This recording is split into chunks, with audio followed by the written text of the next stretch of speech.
Good evening, everyone. Welcome to the October 18th meeting of the Zoning Board of Appeals. I'm Matt McNamara, the chairman of the board. I'd like to introduce the board to you at this time. To my right is Ken Foreman, who's the vice chairman of the board. To his right is Patty Johnson, who is a voting member of the board. To my left is Tricia Favuli, who is the clerk of the board. To her left is Scott Zielinski, who is a voting member of the board. And to his left is David Haddad, who is an associate member of the board. There are a couple of new folks here, so just a quick comment about what we try to do. We attempt to have a full and fair hearing on every application that is before us. This evening we do have we have two continuations, and we do have a number of new hearings. The hearing process itself is that we attempt to gather testimony from individuals who make a presentation. Those who are making an initial presentation are limited to a 15-minute time period. After the presentation, the board will ask questions after we gather some information from our files. The board has reviewed the files, done site visits, and will listen to testimony. I'd ask for your courtesy during the hearing process by silencing your cell phones or any other electronic devices. Listen to applicants when they are called upon by the chairman, and kindly refrain from any private conversations in the hearing room. With that, we will go to our first continuation, which in my hearing is not right, the one I took off the website. Is it T-ticket or is it Roy that is the first one? Roy's first. Okay, so it is there, I just didn't see it very well. So we're going to, when we last had this application before us, it was 2 weeks ago, and there had been discussion regarding the application and the lot coverage and things related to that lot coverage. Mrs. Favuli was not here this evening, so she will not be sitting on this application. So the rest of us will be the voting members on that matter. I'm going to first ask Mr. Zielinski, who is the acting clerk, to let us know if there's anything new in the file, and then I'll ask Mr. Roy to proceed. Nothing new. All right, nothing new in the file, so Mr. Roy, welcome back. Thank you. Great to be back. Do I need to introduce myself? My name is Dan Roy. I am the owner of the property on 22 Harbor Avenue in Falmouth. So I think I believe there were two action items that were laid out for me. One was to talk to the building inspector to confirm whether or not the overhangs, that was the biggest question in the market, kind of stopped things, was the overhang.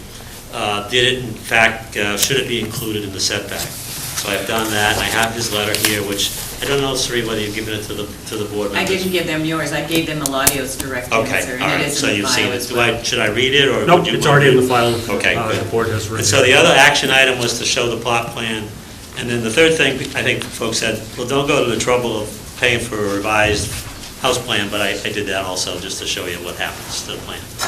So I can give you guys copies of that if you'd like. The revised plot plan. We have the revised We have the plot plan. revised plot. Oh, you have, I'm already sent that, so you already have that, okay? Yep, and just one comment, that they weren't necessarily action plans or action requests from the board.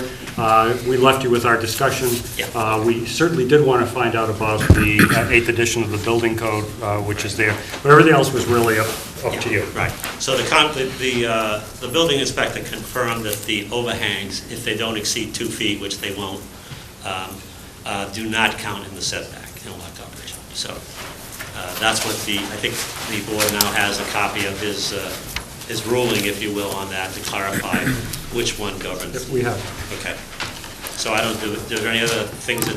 Is there anything you wanted to summarize for the board in terms of the revisions that you made? The revisions that I made, okay, are to, as I had mentioned at the last meeting, we did both of these things, and that's reflected in the plot plan, and those include removal of the 4-foot by 8-foot storage area at the east side or right-hand side of the proposed garage, as well as narrow the garage by 4 inches, and those are also, two things were done to the house plan and also now reflected in the plot plan that you have in front of you. So those were the two things that I had taken away from the meeting that we needed to try to clarify. So. All righty. Why don't we see if the board has any follow-up questions for you, okay? Very good. Patty?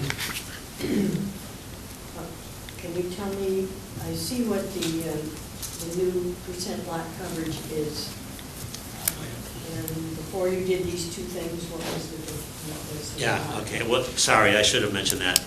The lot coverage reduced from 21.58, I believe it was, to 21.24. 21.58, yes. Structure. Structures, yes, correct.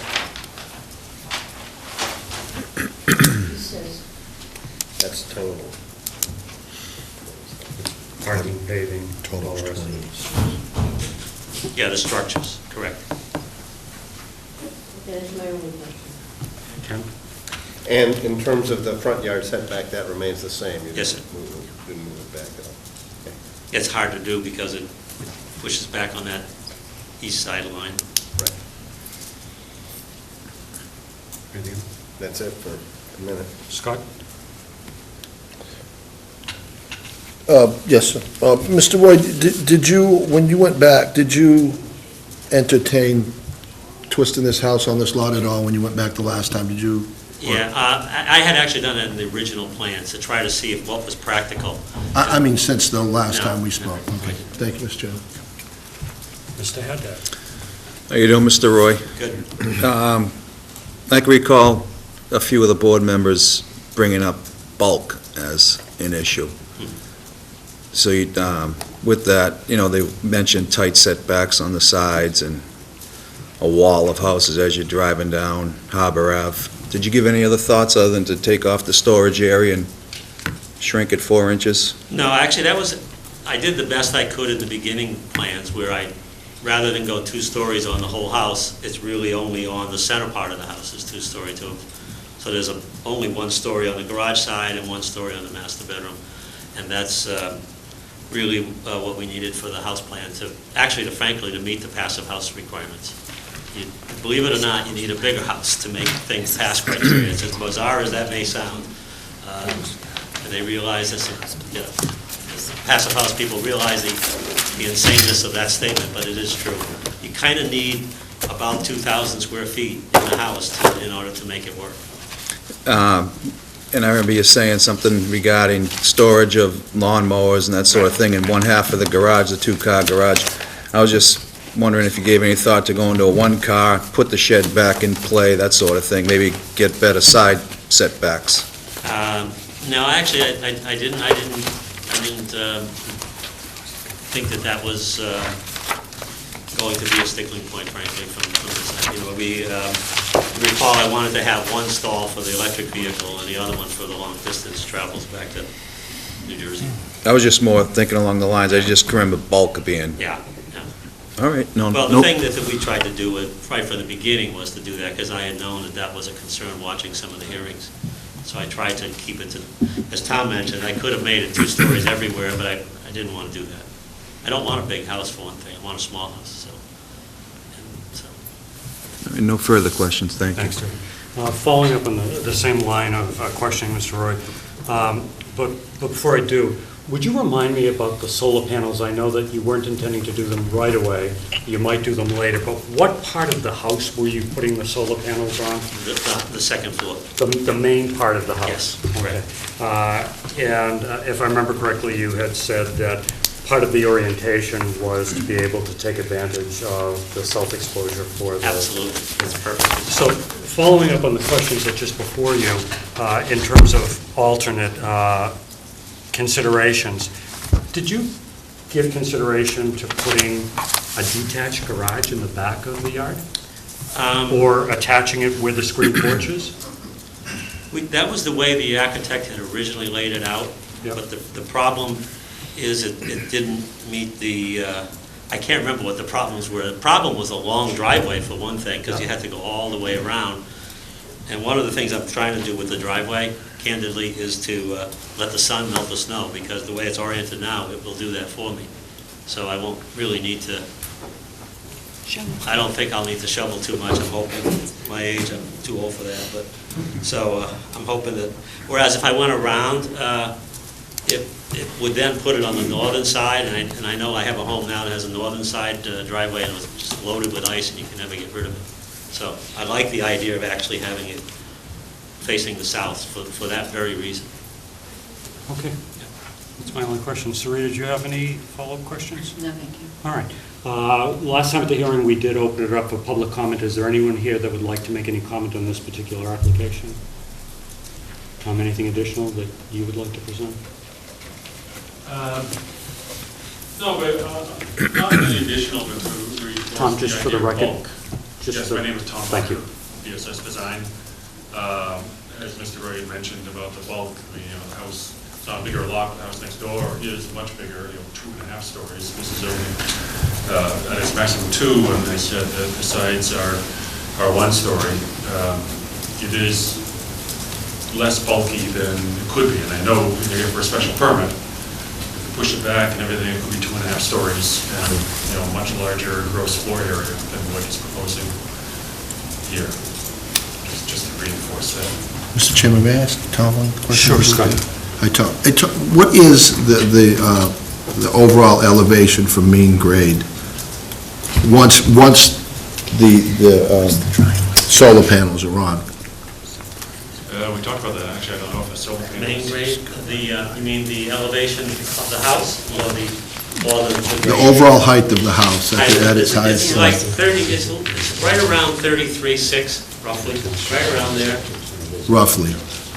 Yeah, well, yeah, it's 33.6, right. It's well below the 35, and we tried to keep it, similar to the other homes. Panels don't go above the roof peak. They basically don't go above the ridge. Thank you. Thank you, Mr. Chairman. And the panels, we will make provision, I think I mentioned, pre-wire it so that I can put it in any time. Right. It's easy to do that. All right. So there's no public comment, nothing further from the board. I have one regarding the I driveway. apologize. Is that okay? Yeah, go ahead. So that, you said, I think last time you were here, you said the driveway is a pervious Yes. cement or something like that? Well, it's actually blocks. You can get blocks, Ideal Block here in Massachusetts makes them, where you prepare the subgrade to allow the water to go right through. So it doesn't run anywhere. So, What I'm trying to establish in my mind is there any way we can get that driveway not to count as part of your lot coverage? That's oh. maybe a question for Sarita. The overall lot coverage is well below the lot 40. It's parking, it's structures, parking, and paving, so it would count. It would always be parking. Right. Okay. If it shells, no matter what, it'll be part of the larger number. Right now, it's not covered as part of the structural coverage, Okay. It's part of the 27.7. but not part of the 21. Right. Allow it to be. Yeah. Okay. All right?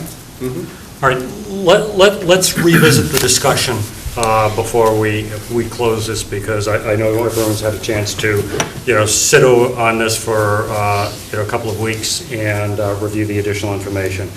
So, Scott, do you want to start?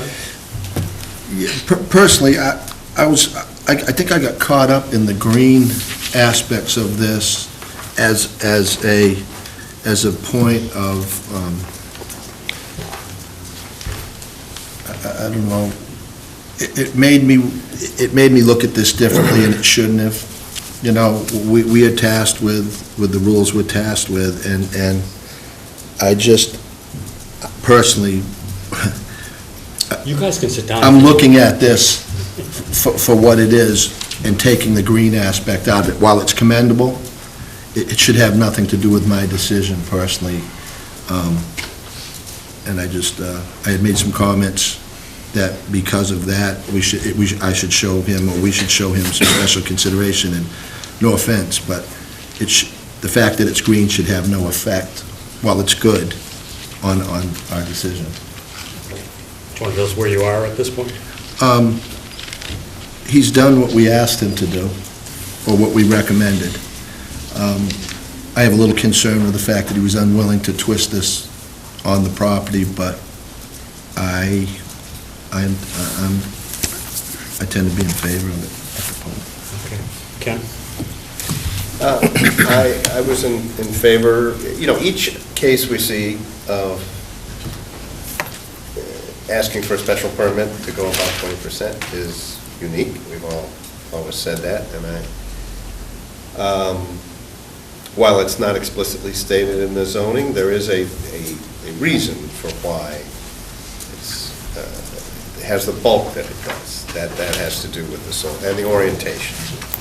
And I think most of what we're having trouble with is when we look at this drawing, it looks like it's just stretching across the whole front of the lot. But that's really the only way to get the southern exposure. I think if you took the same house and twisted it, we probably wouldn't be having too much heartburn about it. So in my mind, the reason for orienting it this way is a very legitimate reason and understandable. And I think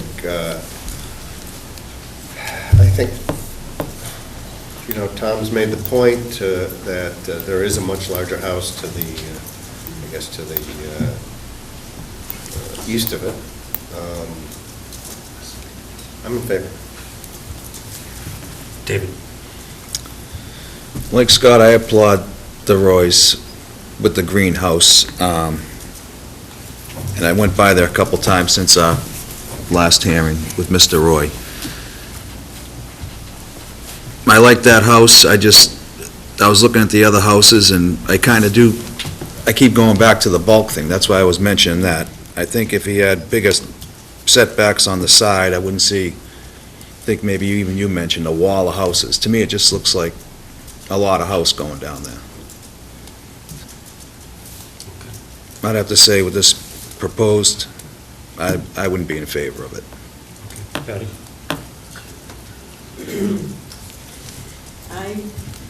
This also has bothered me, but for another reason. I think asking somebody to take 4 inches off of a garage just because you think it's too close to a line or something like that is really going too far.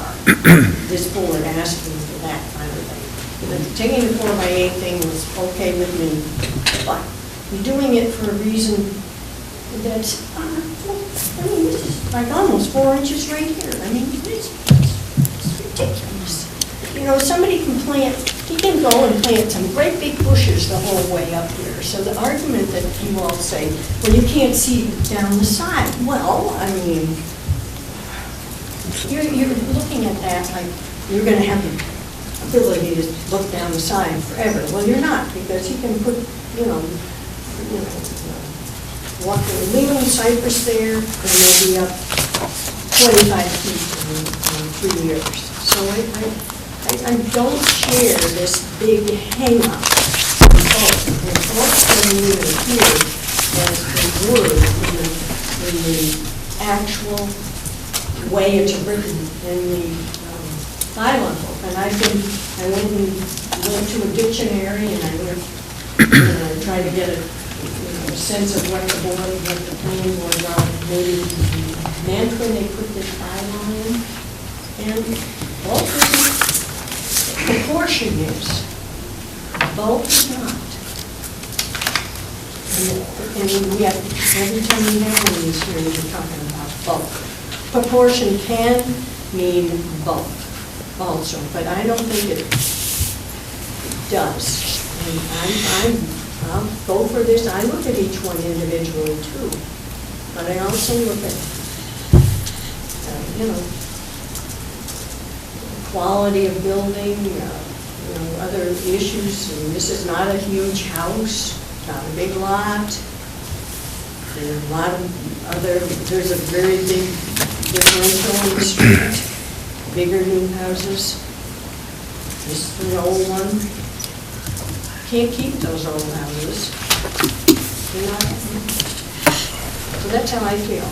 And I've been back on other properties that we sat here and futzed and dutzed with a little insignificant thing and made people take it off, and you can't even see those things in some houses. You can't even see the connector. This, I know you can see all of this, but I'm uncomfortable with the I'm going to vote for this, but asking him to take 4 inches off is pretty. There was Did we ever ask him to take No, form? hold on just a second. Yes. Yeah, I asked him to. Yes, we did. And there was a very specific reason. Right, but one of the things I want to reiterate, this board has never asked the applicant to do anything. It was a consideration. Mr. Roy raised some issues. The board basically said, go back and think about it and come back with a plan for us. The only question we asked for specifically, that we wanted an answer to, was the overhang. That was it. This board is not in the habit, nor do I think I would allow it, for us to redesign or ask for any of those. So then I'll rephrase. We expressed concern about the side yard setbacks, which were basically 10 feet and 10 feet, 10.1 and 10.1. And the concern was that the as-built would come back differently. And that's why the board, given that concern, pointed out that if there was a slight reduction in the size of the garage, it would give us a little more latitude with the placement of the house. So I think it was a pure zoning consideration. That's what was driving the request, I won't say request, the concern. It was mentioned that you couldn't look around, you wouldn't be able to see Separate the other issue, side. separate issue. Yeah, well, that was comment was made. I was brought a 2x4 in here tonight. All right, anything else? Keeping in consideration that 4 inches spans the length of that building as well. I mean, You take an inch when you out. say 4 inches and you want to represent this, we're talking about 4 inches, the length of the side of that building.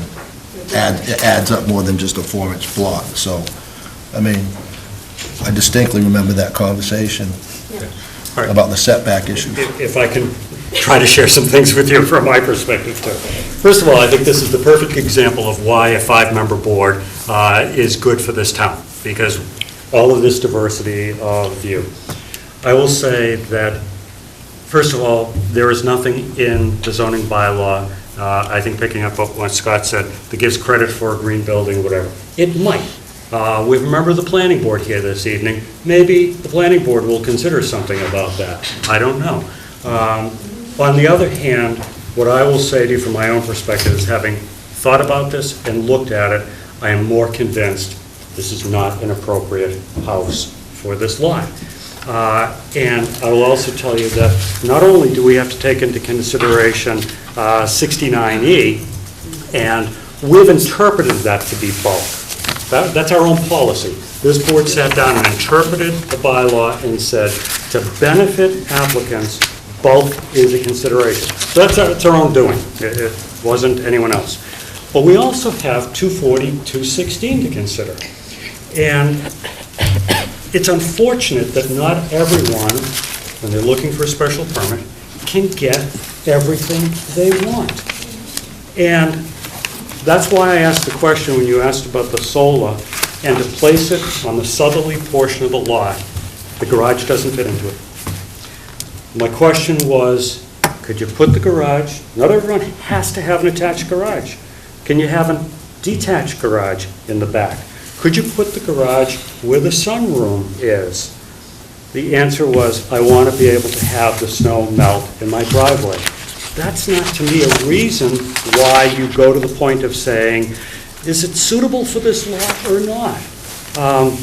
The fact that another house next door is larger, well, if we allow every house to topple down and say it can be a little bit larger or whatever to the next one, we've seriously changed what the neighborhood can look like.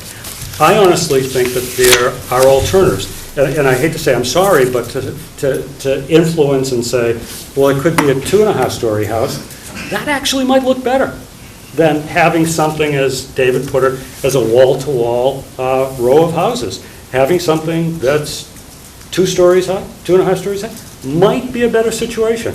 But, you know, again, it's going to be up to the board. I just think that because of the southern exposure, I'm open to that. The garage doesn't fit into that. The garage could be on the back of the house, it could be attached, it could be detached. Well, why does the garage not fit in? Excuse me, would you give me an Oh, sure, opportunity to talk to the okay, board? all And right. I need to, all right, sorry. why, Go ahead. now that you've interrupted me, Mr. Roy, go ahead and ask the question. Why doesn't the garage fit in? The garage is going to have, more than likely, is going to have my solar hot water heaters on the roof is there for that purpose as well. Okay, it's fine. So, that's my thoughts on it. Just one other point that, you know, to me, these issues of size, bulk, height, all that, are very relevant, especially when the neighborhood objects, because that gives us something to hang, you know, their complaints on. We can say, yes, we have justification within the bylaws to take your input and act on it. In this case, the neighborhood was for it. We didn't hear any negative comments. And that, I think, was one of the key things that, you know, I agree with you. It's a large-looking house, especially when you look at the drawing, and of course, it's just a drawing. It might look different when it's actually built. But no one came in and said, you know, we're concerned about the size of the structure. So that was very influential to me. Anything additional from the board? Any comments? Any final comments? Yeah, I Mr. do. Roy? David, I didn't hear you when you said where you Mr. were Roy, reading. if you could address things through me and rather than to have a conversation with them individually. Wasn't able to hear properly what Mr. Haddad had said where he was leaning. Do you want to? I was saying, I just think it's too bulky for that road. I just see a wall of houses. Maybe if you had the one-car garage, Yeah. or, as Matt said, put in the back. I failed to mention, one other thing, you mentioned the panels. As I sat there and just envisioned the house, that would just add to the bulk to me. It just, I don't know. Sometimes they don't fit.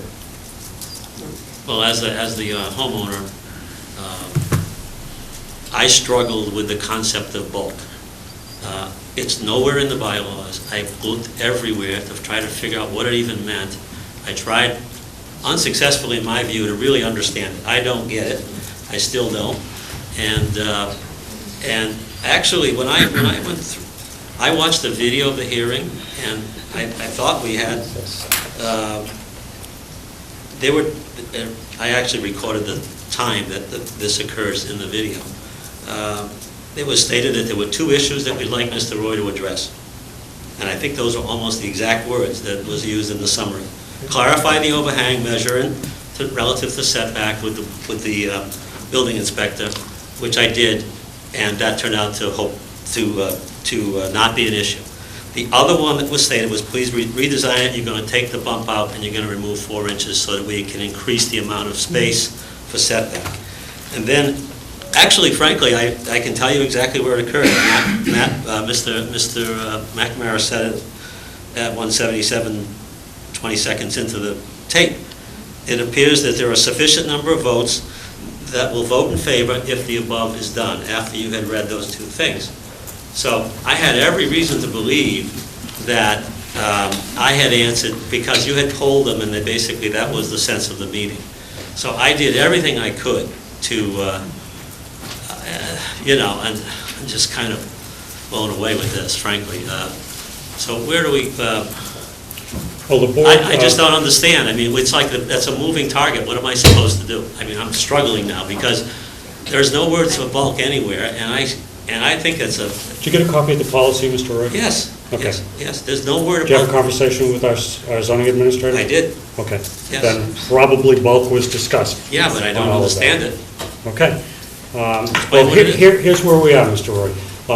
As we did last time we met, and we're doing now, I always give the courtesy to an applicant of at least hearing where the board's coming from. You can get a sense of where the board is at. We are about to close the hearing unless the board wants additional information. So the choices are, we close the hearing, the board will vote. And if the board approves it, you're off and running. If there aren't 4 votes, then unless you substantially change your application, you can't come back for 2 years. The other choice is you can withdraw without prejudice and consider this further. What does withdraw without prejudice mean to me? You go- I mean, I'm just beyond my Well, if you want to know what it means that we don't hold it against you, and you can come back the next available hearing with a modified application. Matt, I think you're saying too much. I'm saying I too appreciate what you're much. saying, but sometimes, anyways,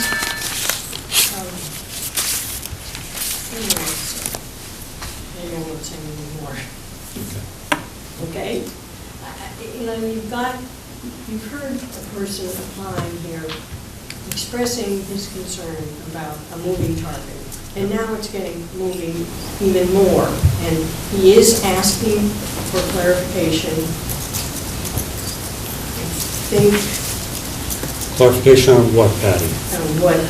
What withdrawal- both means? Yeah, no, with, Oh, I think I tried to explain that. prejudice, you know. It means you can go away and come back at the earliest Maybe we should give opportunity. about a 10-minute, let everybody settle down for a little while. Excuse me, Take 10 Chairman. minutes. I think maybe Hold the, on just a second, let me finish this conversation, we'll move over there. Just so he can have a chance to talk, maybe with, you know, and just give him a chance to reflect a little bit longer with a dialogue going back and forth. Sheree? if you're going to allow them to do that, I think you should give them a copy of the minutes, which I'm sure Mr. Roy has. There was a lot of discussion at the last hearing about people's feelings on a two-car garage versus a one-car garage.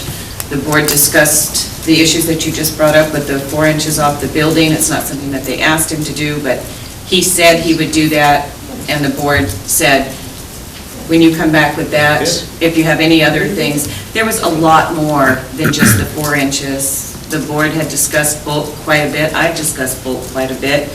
He's watched other hearings, which I suggested that he do. They have a copy of the policy on 24069E. So if you're going to give them 10 minutes, I suggest possibly the minutes as well, so that they can reiterate and see just how much the board did question. Well, I certainly have no objection to anyone taking the amount of time that they need. What I'm not going to do is stop the hearings. We'll go on to our next hearing, and they can certainly come back if Mr. Roy wants that. Again, it's no different than any time that doesn't go the way an applicant wants. This board has always given the opportunity to say, if you want to withdraw without prejudice, you can, or I haven't heard anyone ask for any additional information that they want. And again, unfortunately, or fortunately, the design of this is, it takes 4 members to vote for an application. What can I say? So, do you want some time, Mr. Roy? The time is for what now?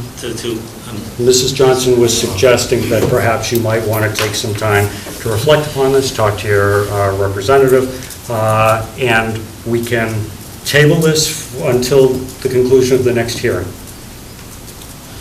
The next hearing this evening. Could you maybe explain, if it were to be denied, Right. 2 years without a substantial change,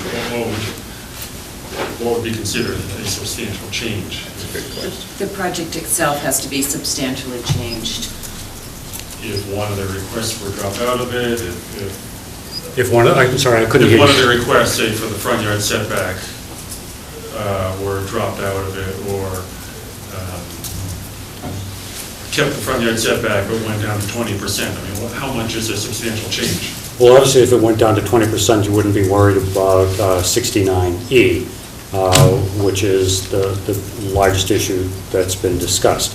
But I don't, sorry, I've never faced this before, so in terms of, so if you could share. A substantial change. That means the design of either the design or the placement or whatever. It's always nice when you eliminate non-conformities. The 24069E, if you can get it down to 20%, that wouldn't be before the board.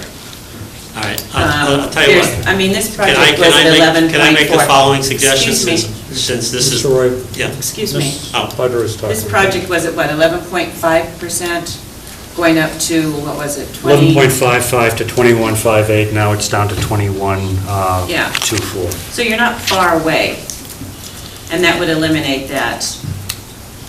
But substantial means a definite change, it's a substantial change. Yes, Mr. Roy. I will, I'm going to no longer ask for the 21.24. I'm going to use 20% and no more. Okay?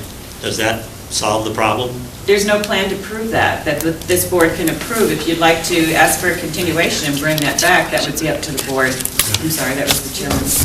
I shouldn't have said that. If I may, though, if that's something that you want to do, I will do it. we can continue this to as quick a time period as we might be able to fit into our calendar of hearings. And I'm going to have to reflect on that, so that you could come back and present us with those plans so that we could approve them. Can I ask a question? Please do.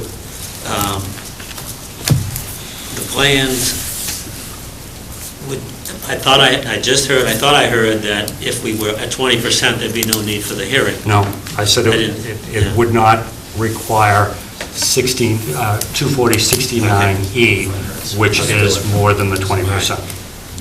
All right, so, yeah, what I would do is I would take something out of the garage area to get the square footage below 20 square feet. 20%, yeah, sorry. No, and I understand how difficult it is. Yeah, I mean, it's, But I thought we were already there before with the, I looked at the tape several times. sorry. So, I just question that, because, I mean, the issue with the board, the 240-69E would be taken out of the equation if, like, you remove the screen porch. That bulk in the front is still there. So that's, But we don't have a it wouldn't be say. under, that's what I'm saying, it over wouldn't that. be under 240-69E. That's exactly the point I was And I know trying how to much make. your wife loves that, that's just an example. And again, not a request for you to Right, do no. anything, but we have no say over the issue of the additional lot coverage if you're at 20% or below. Mm-hmm. We do because it's a pre-existing non-conforming house in terms of other issues. By the way, it still has to be suitable for the lot.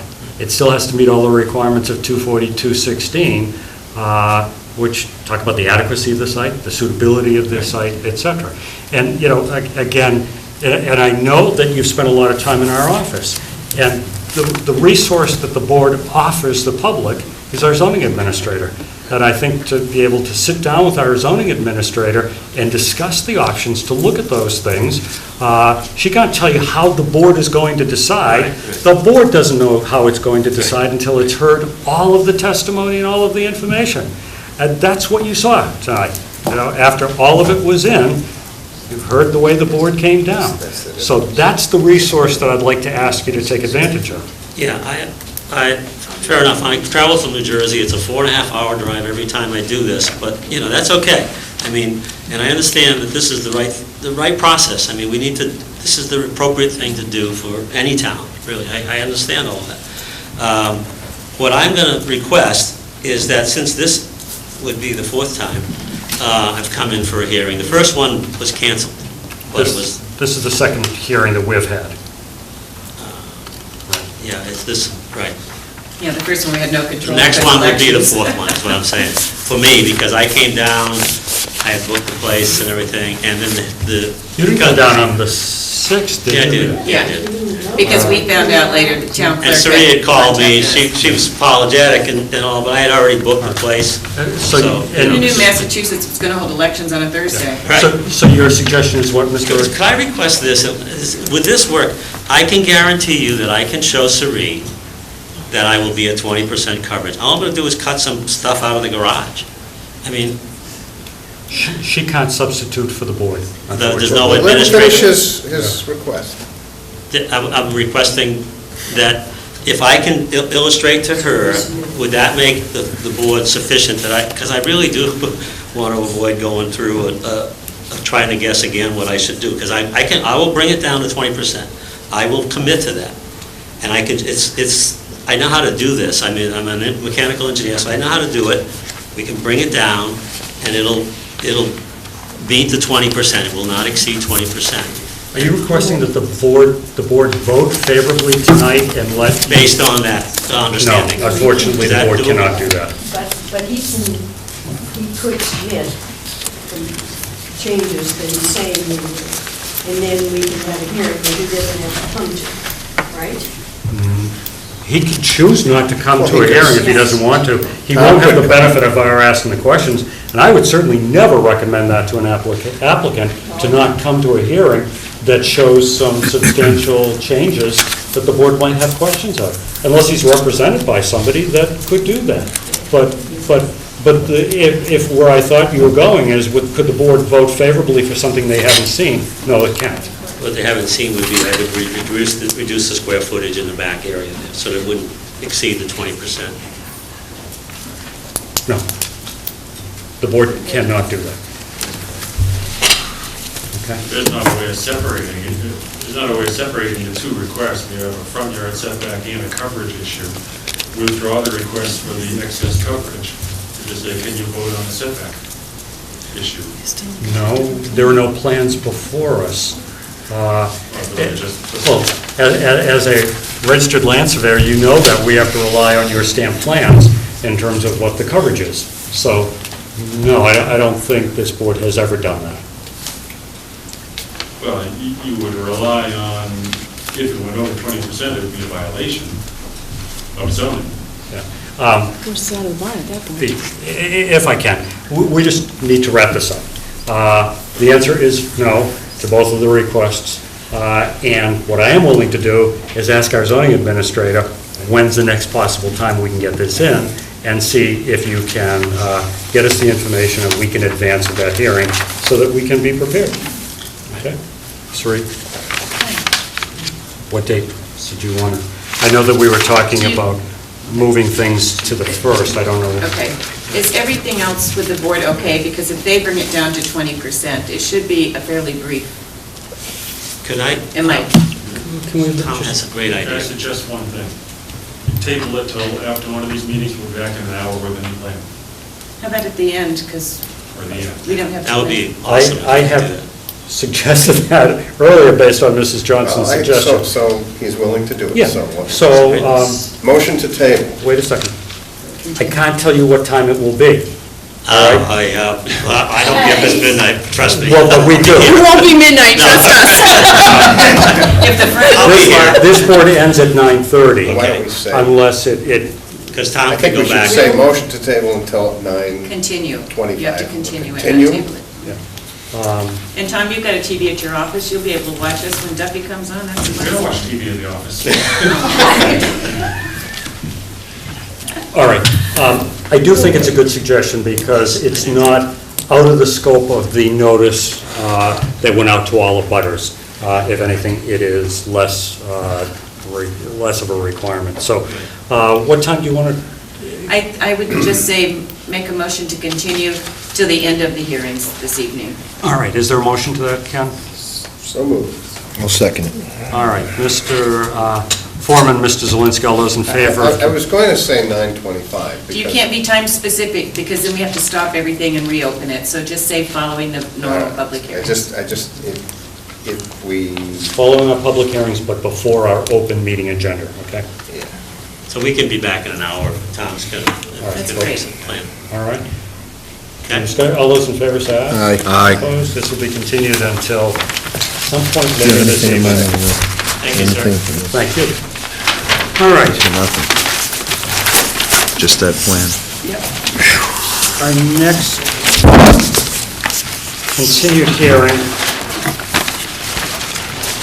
and this already has been read into the record, is application 80-12 for 212 T-Ticket LLC. Where it has already been read into the record, is there a representative of the applicant or the applicant himself? All right, if you would be kind enough to just introduce yourself to the board, limit your introductory comments to 15 minutes, and I'm sure that we have some additional information in the file. We'll review and ask questions, okay?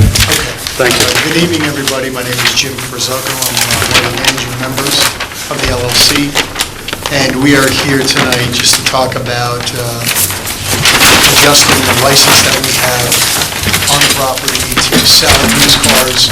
We'd like to sell some trucks as well, and we'd like to increase the permit from 5 units to 7 units in total. And that's pretty much it. That's all we did right back. There is one more thing I do want to mention. There was some concern about a use that we have over there right now. We are currently renting U-Haul trucks and trailers and ancillary equipment on the site, and we have every intention to come back and apply for a special permit for that use as well, at some point in the future. On this site? Yes. Okay. Yep.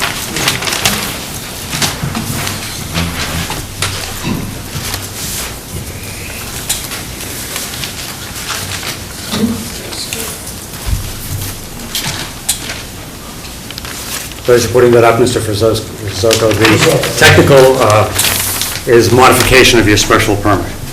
Okay. Well, the technical term, okay? Okay, thank you. Yep. And then the only other thing I can add is that over the past year or so, we've spent a lot of time, energy, and effort to try to enhance the property. We had the property leased out for quite a while to a distributor from out of town. We took it back.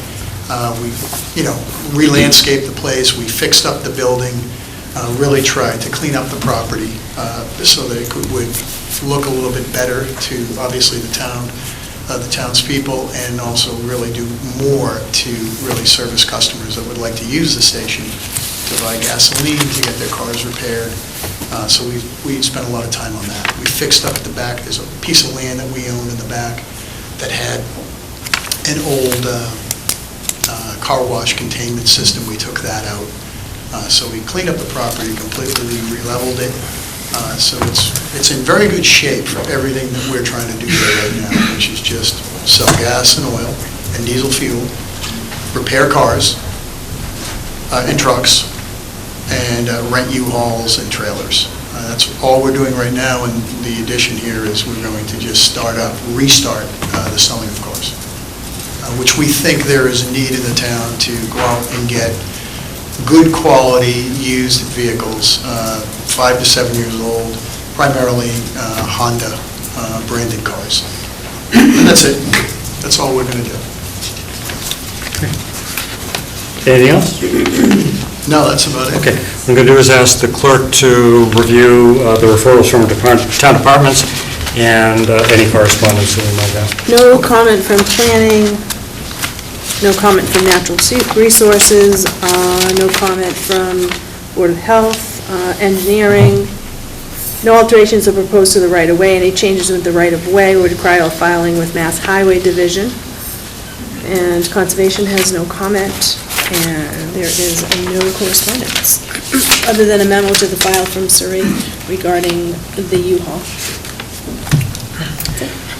All right, we'll start on the other end. David? And David is not a voting member on this, but I'll start with the question. Good evening, Mr. Frizzoco. The vehicles that you're going to be selling, where are those going to be displayed? They'll be displayed to the left front of the property.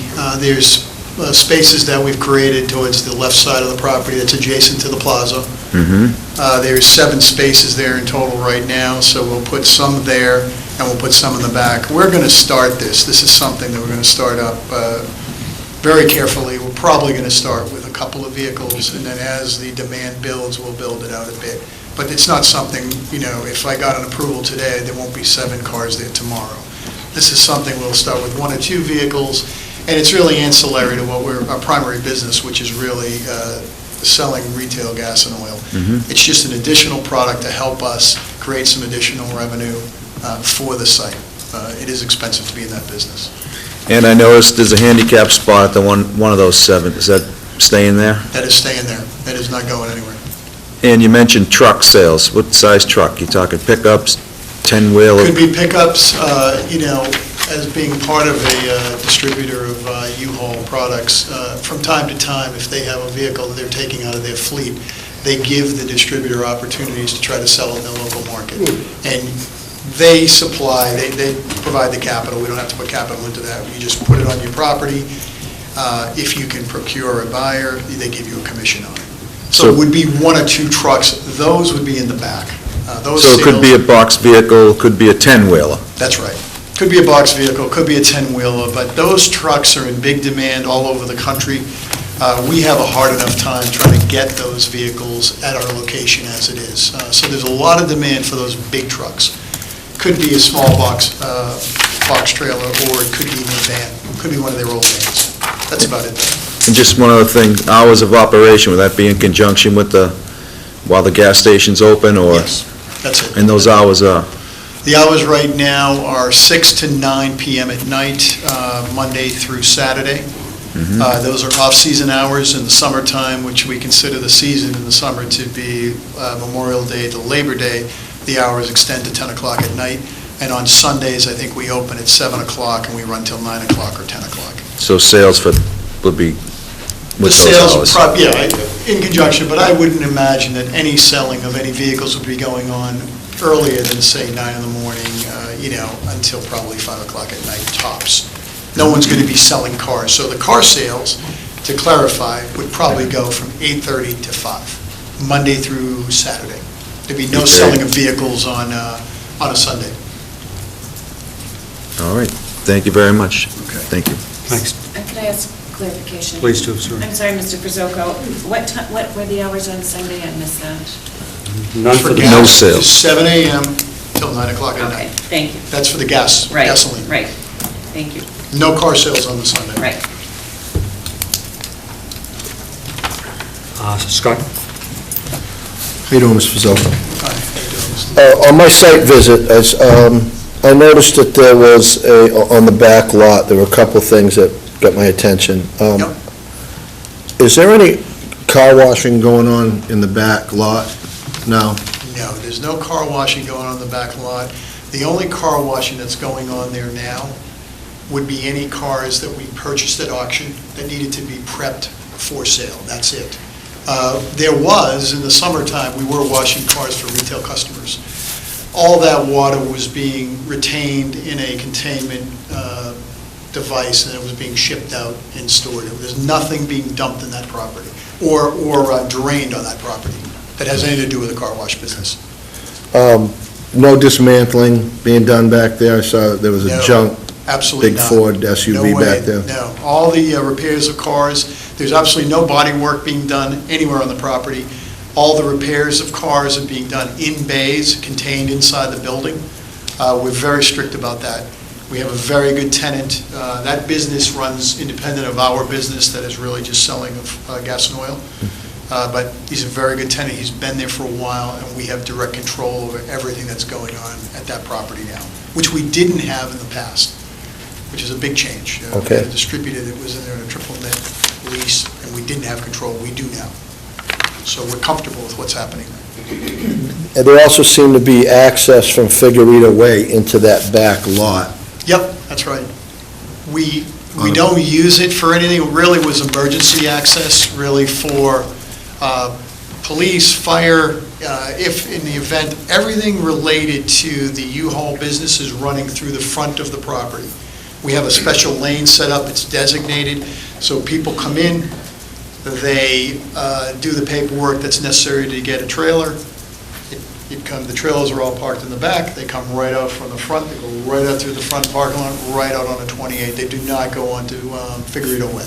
So why have that there? I mean, why open up onto that private way with commercial vehicles? It was really done just it was only done for emergency use, and in the event that you needed to get access in and out of there for any reason outside of the normal course of business, you would use it.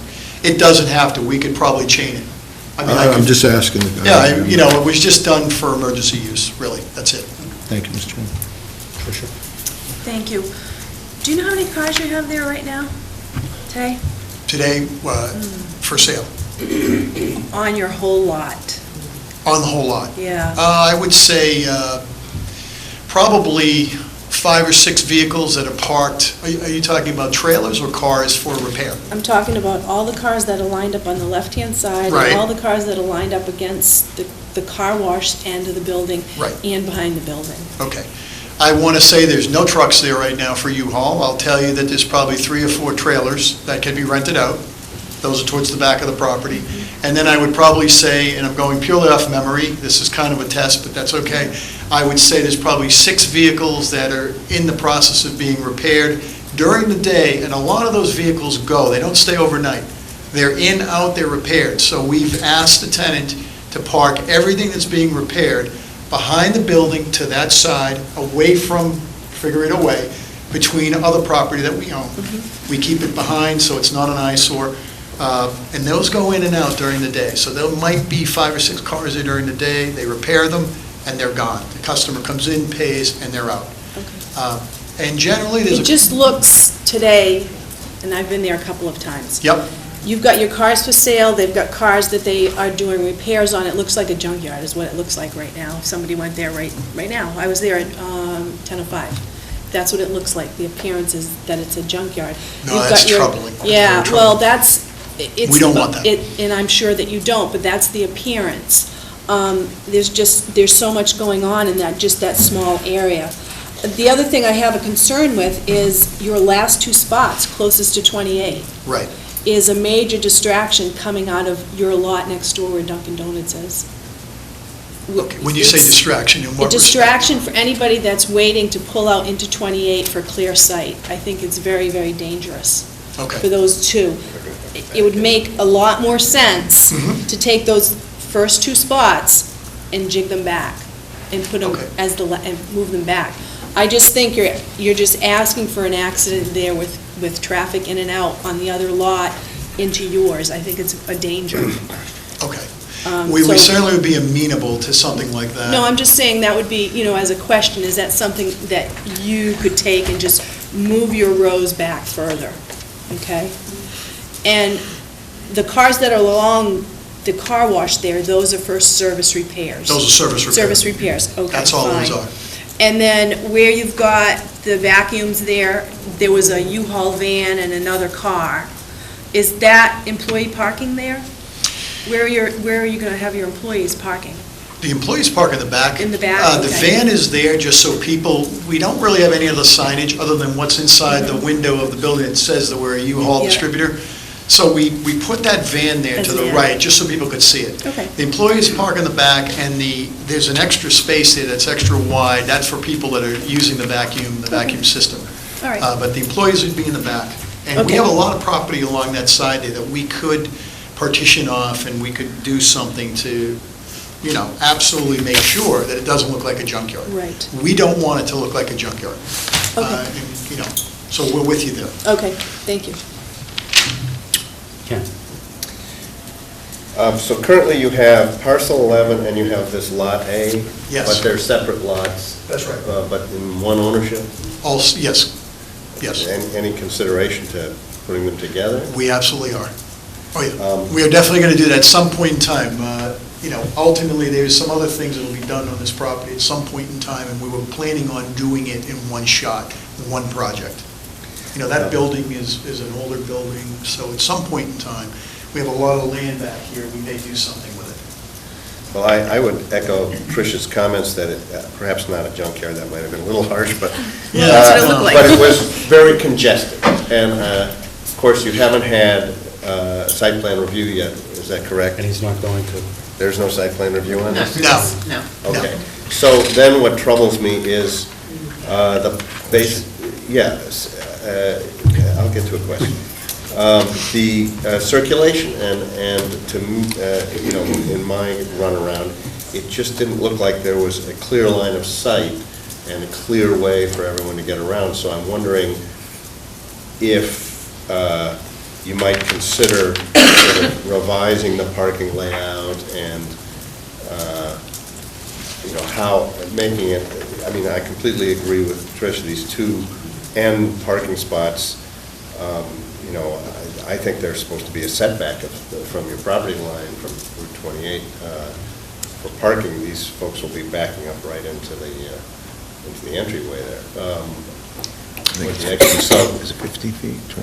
Well, if you could Would you envision consider, it- I guess the right. question is, would you consider revising the layout? That's question one. And question two is, what is the need for two additional, there's already a lot going on. What's the need for two additional slots for cars?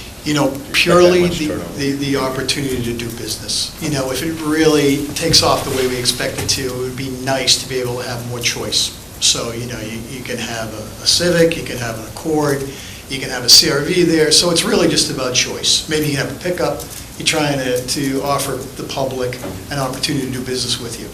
So that's the idea behind that. We have the space, we have the land. Those spaces in the front here, these here, nobody, I don't want you to, I think right now, the tenant in the building that's doing repair work is taking advantage of the fact that we're not displaying cars there. So they're kind of cheating a little bit and using that. They should not be. All their activity should be going on back here. There's ample space back here. So there won't be, once we get going with the cars. The cars would just be backed in with the hoods facing out towards the street. So if you're going into town, you'd drive by, you'd look to your right, and you'd see cars for sale. And they're going to sit there static. There's not a lot of in and out traffic. The only in and out activity that would be happening in the front here would be if somebody said, gee, I really like that gray Civic, I want to take it for a test drive. And somebody would go with them and say, okay, we'll do it. We would obviously take it out of the spot. They go for a test drive, they come back in, and you repark the car, and that's it. It's a static situation. There are no spaces. So that's the idea behind that. And obviously, we wanted to move them towards the front of the street because you want the exposure. We have a lot of traffic going by there. You want to take advantage of that. So when you see the for sale, the windows basically get marked so people know what you're offering, how much, what options are in the car, just like any other car dealership that you'd expect. This is going to be a very small operation. This is not going to be anything that's major. We're really looking for a way to complement what we're doing in the gas station and really just create another profit center. This is not going to be huge. It just helps us offset the fixed costs associated with running this business. And, as you would expect, the gas business, the margins are up and down. So, you really have to kind of think about what could I do to create some more revenue so that we can keep people employed, so we can stay in business, and we can keep offering the general public in Falmouth a gas station at that location. That's the critical part. But there is flow. These cars aren't necessarily moving, but there is flow of other cars on the site, right? Yes, that's right. So there No, needs that's to right. be Agreed. adequate clearance. For example, the lane width adjacent to the furthest in spot, for example, Right. looks unacceptable to me the way it's drawn. Yeah, this drawing is not what's this drawing is from 2008. This property has been re-landscaped. All of this here is gone. This is taken out. This has changed considerably. So the way this is drawn, this was drawn for a car wash, an automated car wash. That's no longer active. So it's a little bit confusing. It looks like there's a lot more happening there than's actually happening there. So it would be possible for us to get a revised drawing that's accurate. Yes, it would. It's just time and money. That's right. Yeah, no, So it's hard to evaluate the impacts of the plan without having something like that. No, this is old. That is a fact. It's old. There were a lot you of did the cars- site. There were a lot of cars parked on the Yeah, this is. south side of the building. Right. No, I understand that. And again, those are the in and out customers. Those gentlemen over there, they're doing oil changes, so they'll do an oil change, they'll But change the point is tires. then they're moving. Those cars are moving. Yes, So they are. There has to be No, a no. place for them to go. No, they are moving. That's a fact. No, it's active. Does the tenant have the right to use Lot A? No. They don't. Lot A is absolutely set aside for the U-Haul business. That is really all U-Haul business right there. And again, we're only taking a small part of it. There's no trailers there right now because they're all rented. And the way it works with U-Haul, your business naturally ebbs and flows. Your inventory has to do with when people are returning vehicles. So it's actually hard to get inventory to rent. So, in the summertime, at certain points in time when there's a lot of activity in Falmouth, actually it builds, and then in the off-season, it actually diminishes. So it's kind of an interesting business in that respect. But we have plenty of space over there to do this. And that's what Lot A is for. I guess at the moment, that's it for me. Patty? I echo some initial concerns that have been expressed here already. And I'm confused in the sense that this is an old plan and it shows a separate lot. Right. You know, Yep. and the special permits that you have on the property now allow rental vehicles, a rental business? You know, it was our understanding that yes, it does. You know, that was my understanding. And I've since come to find out that no, I think I have to rethink that. And I think I do have to come back and ask for a special permit to rent U-Hauls. But we worked in conjunction with the company. The company had been, you know, I'll just tell you, from what we understood, there was a location in East Falmouth at Taylor Rental for 10 years. They never had a special permit. There was a location downtown at Firestone for 12 years. They never had a special permit. There was a site at Battles Automobile Sales for 5 years. They never had a special permit. They do have a special permit, though, at, I think it's Sun Storage right now has one, and they have a special permit. Storage pros. Right. So when we did the deal with them, they told us we took care of everything. We're all set with the town.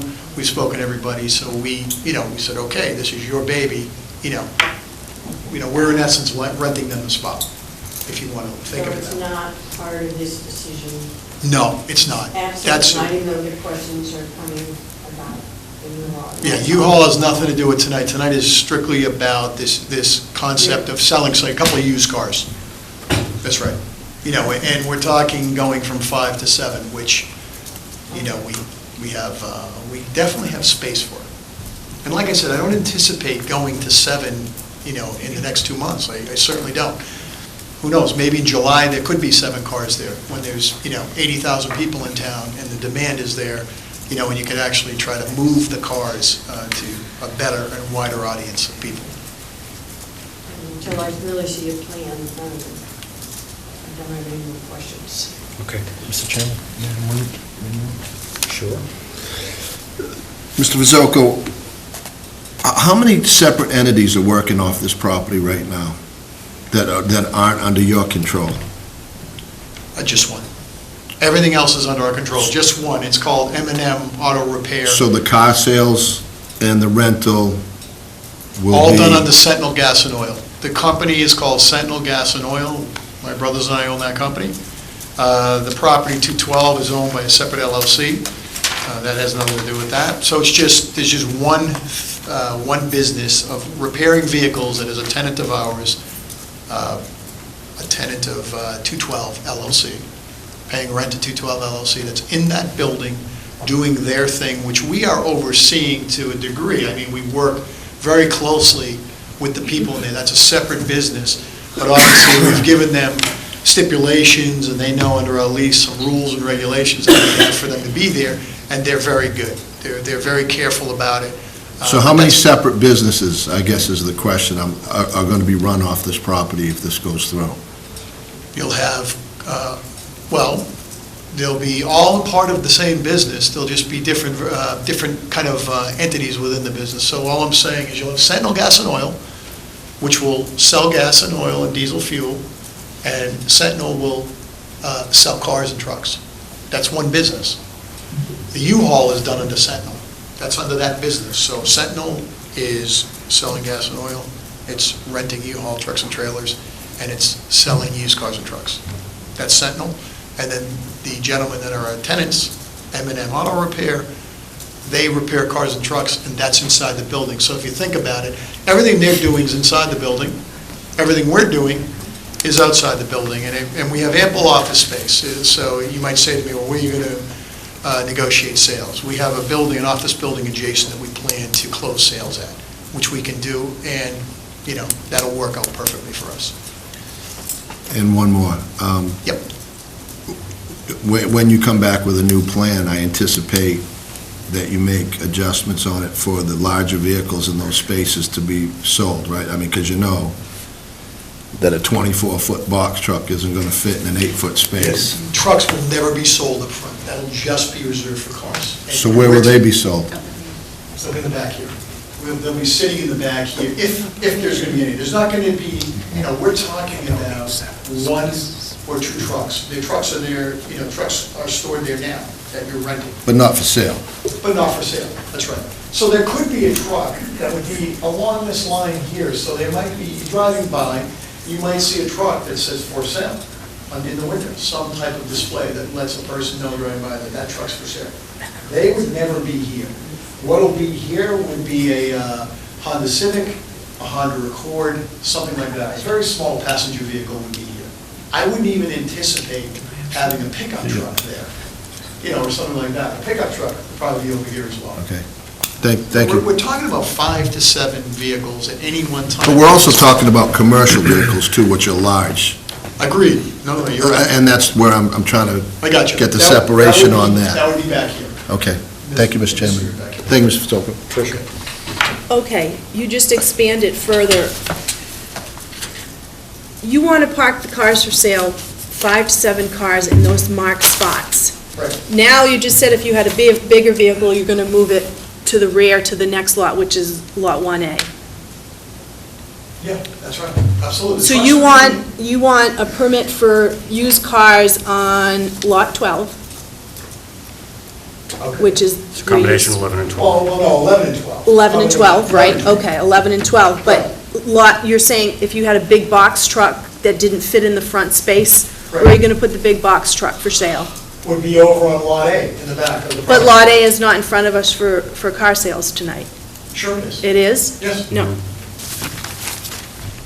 Well, No, it's not. We look at it all as one parcel, so in our mind, it's all one parcel. But it legally is not. All right. That's my question to you. Let's not have a discussion just yet, Well, I'm okay? asking a question. Yeah, the question is, would you repeat the question? Sure. Yeah, I got it. My question is, you're in front of us for parcel 11 and 12, with your parking, which for right now, you've got on your plan here, to the south of the lot. Agreed. Abutting the Dunkin' That's right, Donuts lot. agreed. Okay. You're not here in front of us to get parking for sale on Lot A. That's not part of your application. No. Okay. That's fine, but Okay. can I clarify one thing, though? I could, and I don't anticipate doing this, but I could park a truck. There's plenty of room on the back side of parcel. And that's fine, I just wanted to clarify that we weren't permitting car sales on Lot A tonight. That's right. Okay. Yes. Okay. You're right. All right, thank you. Just keep in mind, there's a lot of, I'm sorry, sir, That's all right. excuse me, go ahead. I just would love to get a chance to ask a question. Please do. I'm making this comment to my own board, too. They somehow seem to think that I'm just the ministerial person here, but I also don't have a thought. But if I could try to ask some questions and not make some comments first. The first one is on the storage trailer. Right. Is there a permit for the storage trailer? Or is that actually a part of your building at this point? No, it's not part of the building, it's a separate storage. Do you have a permit for the storage trailer? Do I?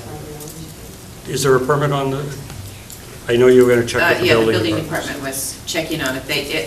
It was there during the construction, so they just didn't know if it was part of the construction or what. All They're right. looking into that. So is the storage trailer going?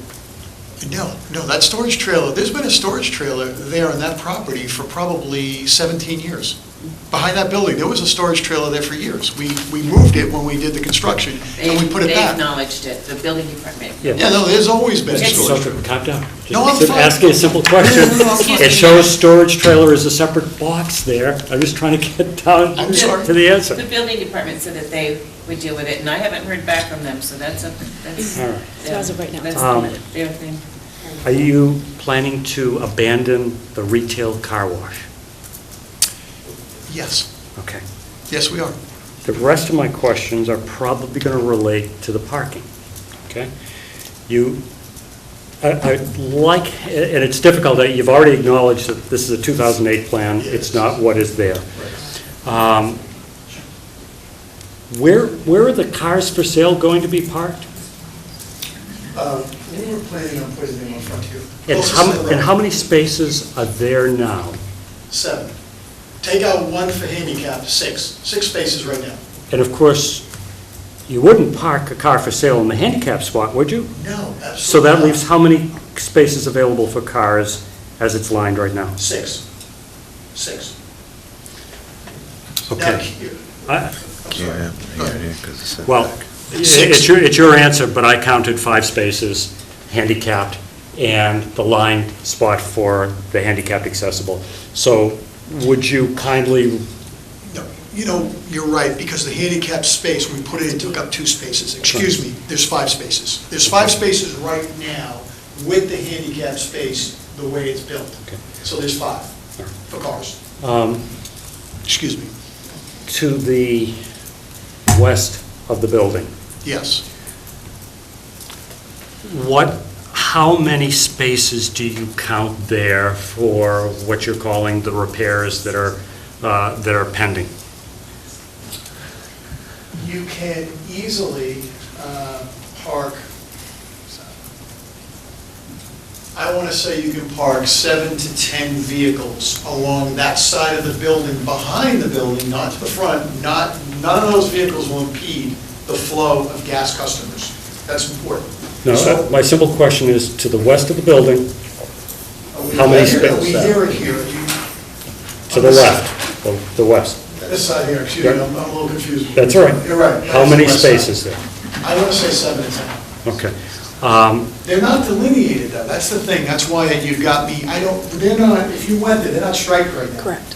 They're not striped, it's a dirt Exactly. parking area. All right.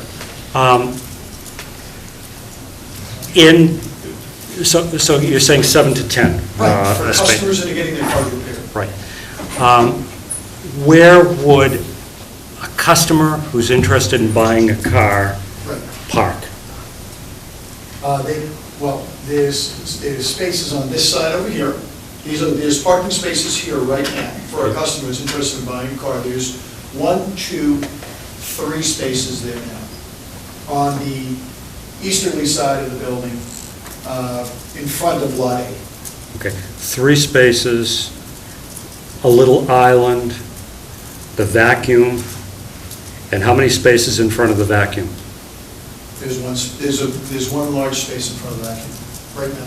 Okay. Like an oversized space, so a van could go in there or a truck or a car. Okay. And not on this plan, but is there a driveway that goes from parcel 11 and parcel 12 that's not shown on this plan that goes back to Lot A? Yes, there is. There's a lane. Yep. That's a better term for it. Yeah, the And lane is it's a there. two-way lane, if that's... Right, that is true. Okay. Now, taking Lot A out of the equation, because it's not before us, and the questions, I think if, the activities will be no retail car wash, but there will be gas and oil sales, repairs to cars and trucks, sale of vehicles, which you have the right to do now. Yep. When we get to talking about having a discussion, U-Haul is not allowed on your property right now. You may have been led by the U-Haul company, but it is not part of your special permit. So, question was asked earlier, and I didn't get the answer to it. Go ahead. Where's the flow that's happening? If somebody brings a vehicle for repair, Yep. and I get dropped off, Right, somebody picks me up, I drop my car off, right. how does the flow go around your lot and not go onto Lot A? If you've got 7 to 10 spaces on the westerly side of the building, Right. coming right up to where those, I assume they're fills of some type, there's a concrete pad, and what there shows the little circles there, they look like they're fills of some, They're drains, they're old drains that they're not active. Right. Those were related to a car wash, an outside car wash bay that's not even active anymore. so if you could just, we don't have the benefit of site plan review from the planning board on I got this, so we're having to do all of this, all right? Okay. So where's the flow of the traffic? I'll show you. Okay. Okay, so someone comes in, here's Route 28, they come in. Yep. They know they're getting their car repaired. There's a bay here, There's a bay here and a bay here, and there's a bay here. So this is a double bay, single bay, single bay. They come in, they park here, angled in. So I come in, I go to the office, I walk right down in front, there's a sidewalk there, I walk into the office. The people that are repairing cars are taking care of their customers in here. They leave the keys, they go about their business. They might get picked up, somebody would park in here, grab them, and they go. Cars here, they simply either go this way and drive it in. There's a lift in here, so there's an open door here. There's a big garage door in the back. They can drive around and go in, or they can back it up and come around and circle in. It's as simple as that. Or they can back it up, come around and circle it in there. Now, you have to understand we're controlling the business here. So obviously we have, everything is delineated. We have lanes and directionals, and we have signage that tells people if you're in this bay this lane getting gas, you exit to the left. If you're in this lane getting gas, you exit to the right. So there's markers. So the flow is wonderful. We have no problem with trucks. We have no problem with buses. We have no problem with the customers we've been serving all summer long. We renovated and opened this, I think, May 22nd. So we went through an entire summer, and we're kind of in the off-season now, so we had no problems whatsoever. And this really, a lot of times when you come by here, and when we're policing it, when we're policing the tenant, there's nothing parked here at all. These parking spaces are all open, and it's controllable, I assure you. So that's what's happening. They back out and they go in, or they come around and they go in here. This is a big bay for heavy mechanical work, so they direct if they have to do an engine job, or they have to do a transmission job, they're coming in this way. If they're doing an oil change or changing tires or doing a tune-up, they're coming around and circling in that way. That's it. Your current special permit says no cars for sale closer than 50 feet from Route 28. Okay. How far back, because it's not on the plan, is 50 feet? And does it interfere with any of those 5 spaces that are available? Yeah, I think 50 feet would take out these first 2 spaces. So then it would only be 3 spaces Right, it would be 3 spaces, that's right, it would be 3 spaces along the side, and then we would have to find 2 additional spaces on this side, because let me explain. This side of the building is where the service cars are. There is an entire area, was old landscaping that's gone now, that's been completely cleaned out and totally rehabbed, if you will. So we have an entire lane of parking here. This is greatly expanded over what this shows, where you could park probably, I want to say if I wanted to, and I wanted to park them tight like a car dealership, I could probably fit 15 cars down the side, 20 cars, if I wanted to. I don't want to do that, though. I want to just keep it small. So there's plenty of space on this side, all along this property that goes all the way back. That was leveled. There's stone there, there's crushed stone. It's an actual parking area that didn't exist here because there used to be these large shrubbery that had overgrown over years. They're gone now. And if you go down, it's all different. The landscaping is completely different. Where do your employees park? Employees park in the back. They park in the back. A couple of our employees ride their bicycles to work. They don't even take cars, which is great. Well, hold on, I'll let you ask a question. I guess, and I may have others, but in terms of the U-Haul, given the fact that it's not part of your special permit right now, Right. When would you anticipate trying to come back to make it part of your special permit? And where on the lot do you see, again, Lot A is not part of this, and you're wanting to keep, where do you see the U-Haul vehicles being parked? We will come back as soon as possible, very quickly, to talk about the U-Hauls. So whenever we can get back with Siri and get on the docket. That's number one. Okay. We want to get in and talk about U-Hauls. The U-Hauls are all here on this lot right now. No, focus on the lots 11 and 12, the parcels 11 and 12, if you would, because They don't impact 11 and 12 at all. U-Haul doesn't impact 11 and 12 at Except all. they parked there today. No, they don't. No. The Yes. U-Hauls are parked on Lot 8. No, there was a U-Haul vehicle that was parked right, and I don't mean to have this discussion, right in front of the vacuum cleaner. And when I visited the site on Tuesday, there was a delivery of little trailers. Right. And that truck was parked in the gas station area. So, Well, you know, the truck comes in, they bring them in, they offload them, and they're out. So- But so there's it- one van, excuse me. I thought that's there's what you had One van said. that parks to the front, on the right, and it's a van now. It's not a truck, it's a van. no, I didn't say truck, I said, where is the U-Haul? What I'm trying to get to, Mr. Frizzoka, and it's very difficult without having a current plan, is counting up all of the spaces that are available on this lot. Right. And trying to get a sense of where they are. The front, trying to do my own role in terms of a question. Originally, you were saying, we're going to have 7 cars for sale in the front.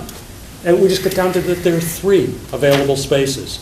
So, Well, if you take out the 2 that you just eliminated because of the 50-foot setback. I we didn't, don't that's have- part of the special permit. Well, I'm just saying, so now we're down to 3, Right. you're right. So I'm trying to get there's only 3 cars for sale there. There's an undisclosed place for additional vehicles to be sold. There's parking for employees. There's 7 to 10, and there were 10 when I was there, cars, good sign for business, that took up that whole period. Right. A U-Haul vehicle, I had to park where you're going to sell cars. Right. Maybe it would have been a good deal for me to leave my car there for There you sale. go. But, you know, it's, I think I understand. You know, what we'll do is, Tom Bunker, we'll get VSS, we're going to lay out the parking. If we actually laid out these lots so there was parking on them, you could see the actual spaces, that would be, there's ample parking for everybody on this lot. This piece of land is, when it's combined, is about 1.2 acres. and if I can just caution you on that, again, we're looking at a plan that is simply 11 and 12. If you're talking about merging the lots and coming back to us with a different design and plan and approval for all of those, that's different than what you have right now. So think that through. I will. Okay. I certainly will. Yeah, that's fine. Confused on that one. All right. What I think Mr. Frizzoka said is that he's anticipating merging Lot A Correct. with 11 and 12. That's not before us now. No. And what I said to him was, think that through, because if he's thinking of merging those lots sooner than later, looking at a plan and a special permit for the combined lots would be more valuable than trying to split them up. Okay.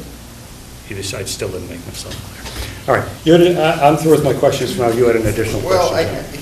I'm not sure it's profitable to ask more questions, and at this point, I think we need to get We need a plan. a plan to respond to, and I guess my one question is, I'm looking at this, and do you anticipate all your customers are going to be going from East Falmouth towards Falmouth? Might you park some of your cars for sale on the other side? Well, In case they go in the other direction, they can see. That's a great point, but let me explain to you. That's a scientist. That's very, listen, obviously, people go in both directions, but on this side of the property, we have tanks that have to be filled. There's 24,000 gallons of gas on the ground here. There's tanks over here. Those areas of the property cannot be encumbered by parking spaces. But yes, I realize that cars go east and west on the road. Thank you. I appreciate that.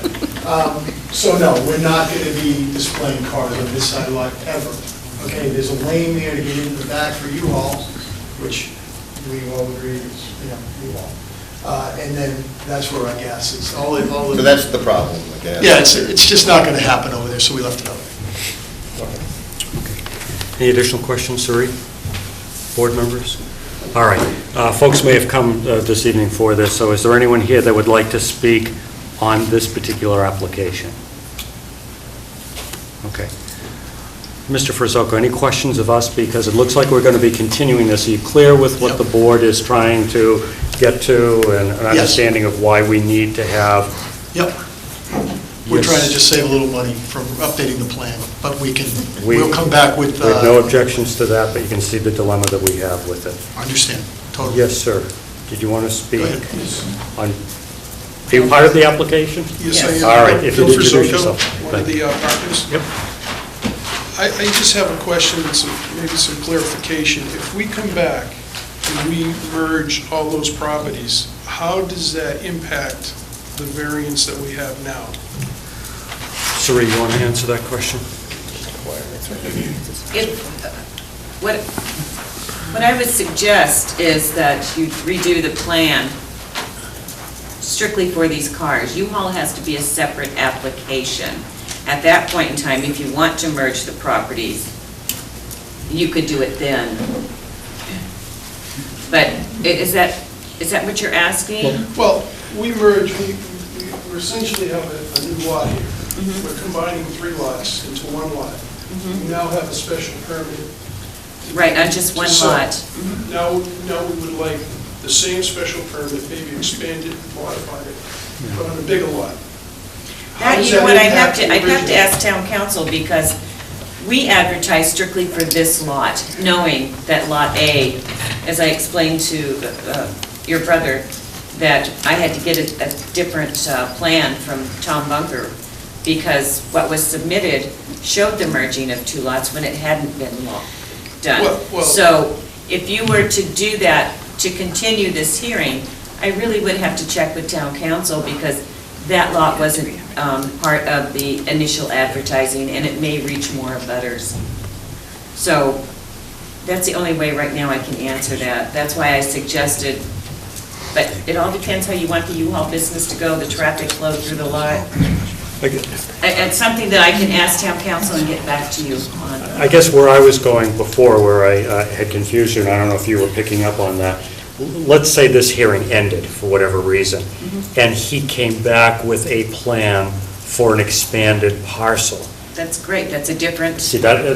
that's a different advertising, and it Exactly. would, Does the special permit cease? Do we No, get a new no, special you'd still have the special permit. It would It would be a be modified to include the new coverage and whatever it is that you want to modify, such as to add the U-Haul trailers, to expand to the 5 to 7. And that's the reason why I said, if you were thinking of merging those sooner than later, to, stop this hearing, withdraw without prejudice as an example, and refile and come back with, an omnibus plan, might make a lot of sense for you. Well, I don't know. That's, In answer to excuse that- me, that's exactly why I suggested before, when I found out about the U-Haul and that it was being done on Lot A, it couldn't be part of this application because that lot was not part of the submission. our intention is in fact to merge these. I understand We that. went before the town, the planning board earlier in the year with a whole new concept. Right. And part of that concept was to merge all these lots. Right, That didn't go well for us, so Right. we really just kind of, our focus was to get this station operating, to fix it up. right. And we kind of put that on the back burner, but clearly, this lot was Right. bought with the intent of merging it all and creating one lot. I understand, right.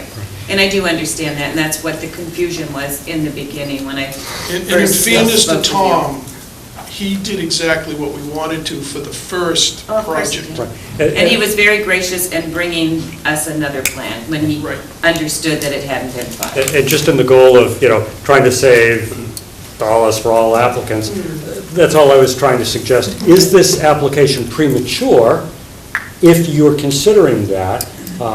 And, the only thing is that, the U-Haul is not allowed right now. Got it. Not at all.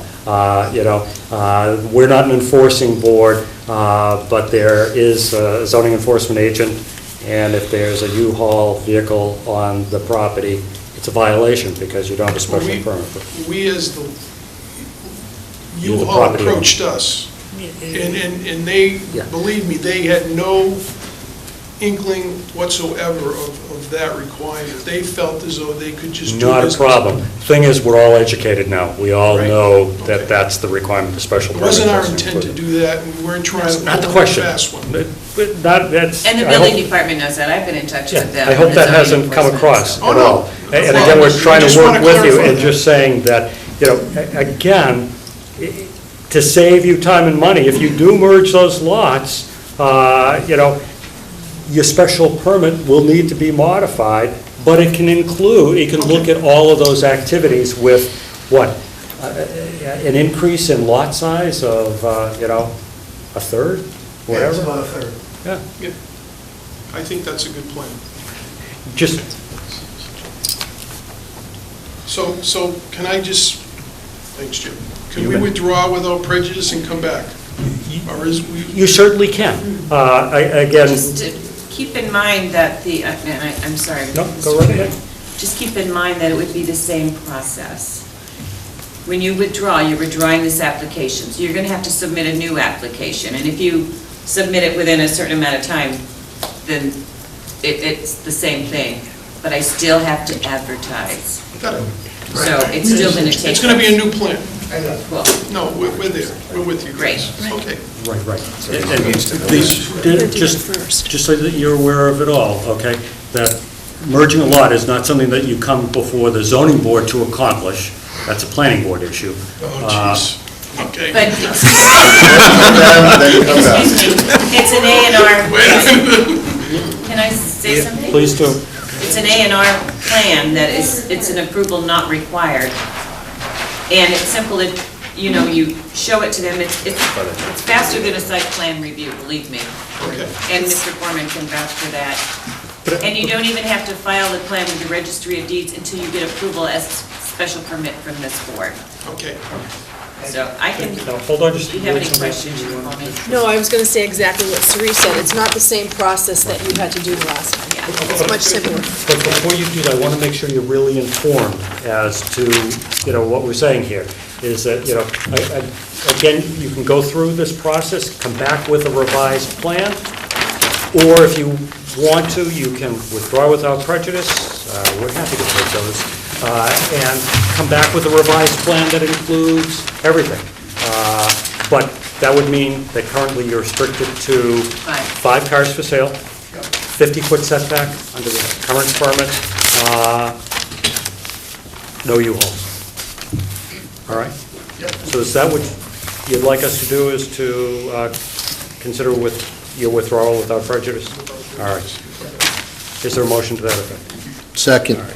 Mr. Foreman, Mr. Zelinski, all those in favor of withdrawal without prejudice, say aye. Aye. Opposed, unanimous vote. Thank you, gentlemen. Thank you, gentlemen. Thank you very much. Mr. Soho, if you intend to submit an application for the U-Haul with that, I will inform the zoning officer, and they will give you a certain amount of time. We're absolutely going to submit the application. Okay. With you all. With you all. If you want to do it. All right. Thank you very much. All right, Good night, gentlemen, thank good luck. All right. That moves us into our new hearings for this evening. And the first hearing is application 82-12 for Owen Potter. And I will ask the clerk to read that into the record. Application 82-12, being all persons deemed affected by the Board of Appeals under Section 11 of Chapter 48 of the Massachusetts General Laws, you are hereby notified that Owen W. Potter of East Falmouth, Mass. applied to the Zoning Board of Appeals for a special permit pursuant to Sections 243 and 240-69 of the Code of Falmouth to raise and reconstruct a pre-existing non-conforming single-family dwelling with increased lot coverage on property located at 64 Irving Road, East Falmouth, Mass. Publication date September 25th and October 2nd, 2012. And I believe we have a request here. We do. This is from Falmouth Engineering. We are in the process of resolving matters with Conservation Commission. The site plans will be revised because of this. Therefore, we request a continuance of the special permit hearing scheduled for this evening to November 29, 2012. I'll make a motion to grant the continuation. All right, we have a motion to continue second. this hearing until the 29th of November by Mrs. Foley, and it was seconded by Mr. second. Zelinski. At 6:30. At 6:30 p.m., all those in favor say aye. Aye. Opposed, unanimous vote. Okay, 11:29. All right, our next application is application 85-12 for FW Web Company, and I once again will ask the clerk to read this into the record. Application 85-12, being all persons deemed affected by the Board of Appeals under Section 11 of Chapter 48 of the Massachusetts General Laws, you have been notified that FW Web Company of Maynard, Mass. applied to the Zoning Board of Appeals for a modification of a special permit pursuant to Sections 240, 51A, 11 of the Code of Falmouth to raise existing structure and construct a two-story warehouse facility on property located at 171 Worcester Court, Falmouth, Mass. Publication date September 25th and October 2nd, 2012. Mr. Chairman, I'd like to recuse myself. All right, Scott, thank you very much. So that will leave those of us that are here as voting members.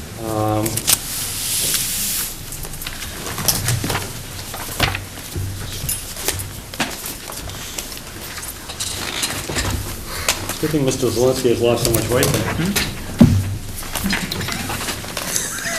All right, sir. The floor is yours.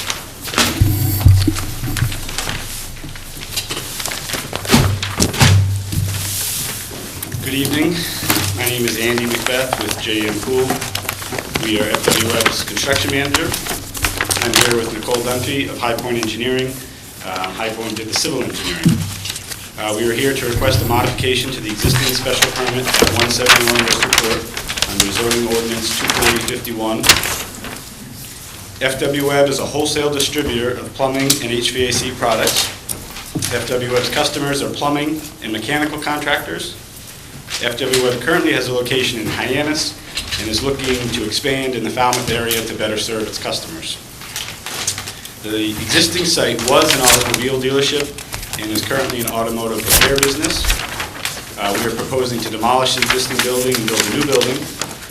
171 Worcester Court is in the B2 zone. I'm going to take you through the architectural plans, and then Nicole will take you through the civil plans. The building has 4 interior spaces. The self-serve is right here, which is the main component of the building. This is for the wholesale contractors to come in and pick up their own orders or pick out their own orders. And that's about 9,200 square feet. The office area is in this corner of the building here, which is about 2,400 square feet. Pretty small, just one hardwall office, 4 cubes, and facilities and a small lunchroom. Next, we have the showroom on the rear side here, which is about 3,000 square feet, which is a display area where plumbers send their customers, typically by appointment, to review plumbing products in person. Lastly, there's a small warehouse in the rear here, which is about 3,000 square feet. And upstairs, in the shaded area here, is the storage second floor, which is just in this section here, which is about 6,500 square feet. In the rear of the building, these are the 2 loading docks here, and there's an at-grade door here to get in and out of the warehouse. And there's a small, most of this yard in the back, which site plan here.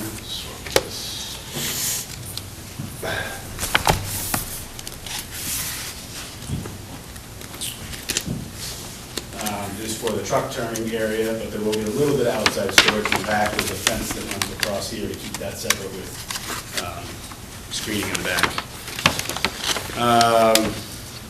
And also on the roof plan,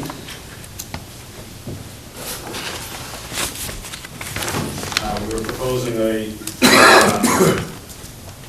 somewhere around a 70 kW solar array. We're still in the process of designing that. That'll be on the south side. And these are the elevations of the building. Here's the front facade, there's the self-serve entrance, a couple of windows in the back, office windows on this side. This is the rear of the building. And the other side. This is the side with the showroom entrance here, office entrance here. This is the loading docks, which is further back. Opposite side of the building, here's the solar array and the at-grade door that I mentioned before. So with that, I'll let Nicole take you through the civil plans.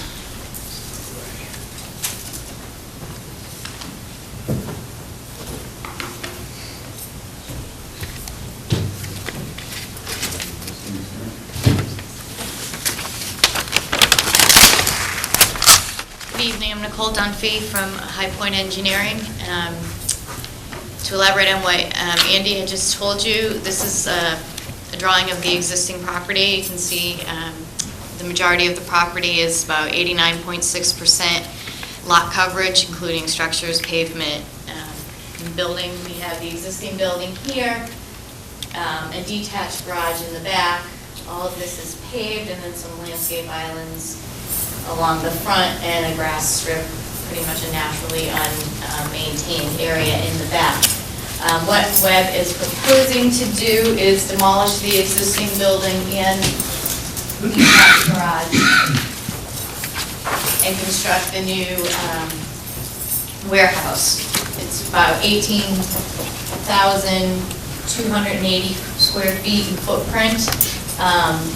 What we're also producing is to reconfigure the existing parking lot, the landscape islands, add additional landscaping and grass area throughout the site to increase the impervious cover by about 3.3% from what exists today.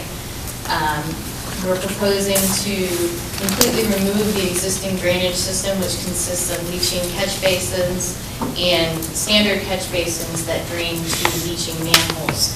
We're going to replace it with a new conveyance system of standard catch basins, drain pipes to manholes. We're putting in a grass swale to help improve the water quality.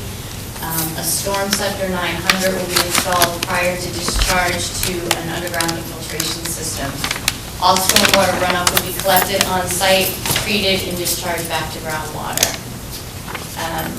We're also proposing to improve the parking area by doing more designated parking spots. We'll have 12 parking spaces along the front for the self-serve entrance, and we'll also have 12 parking spaces along the side for the office and showroom entrances.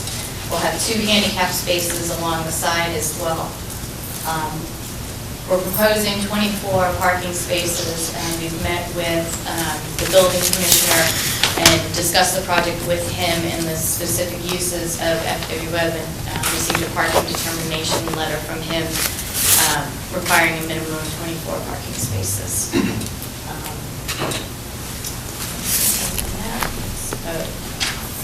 The other thing I can tell you is how the traffic would flow through the property.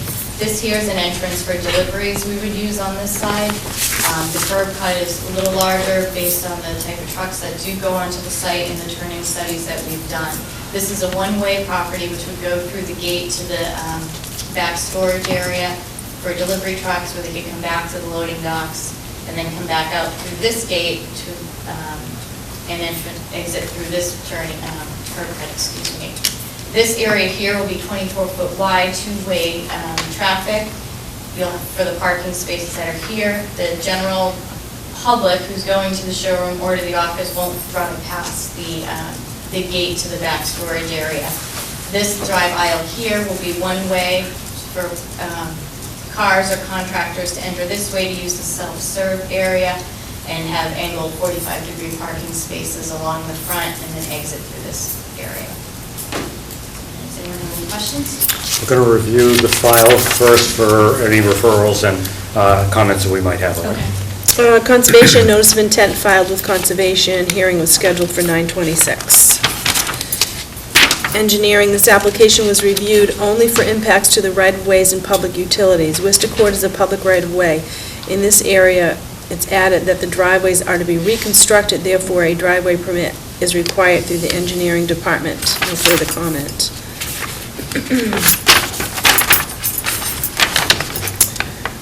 Board of Health has no objections. It should be noted that the planned CO5 septic system plan in the file is not permitting. Sir, did he respond to your email? Was he clarifying this? Yes, it's clarified. Okay.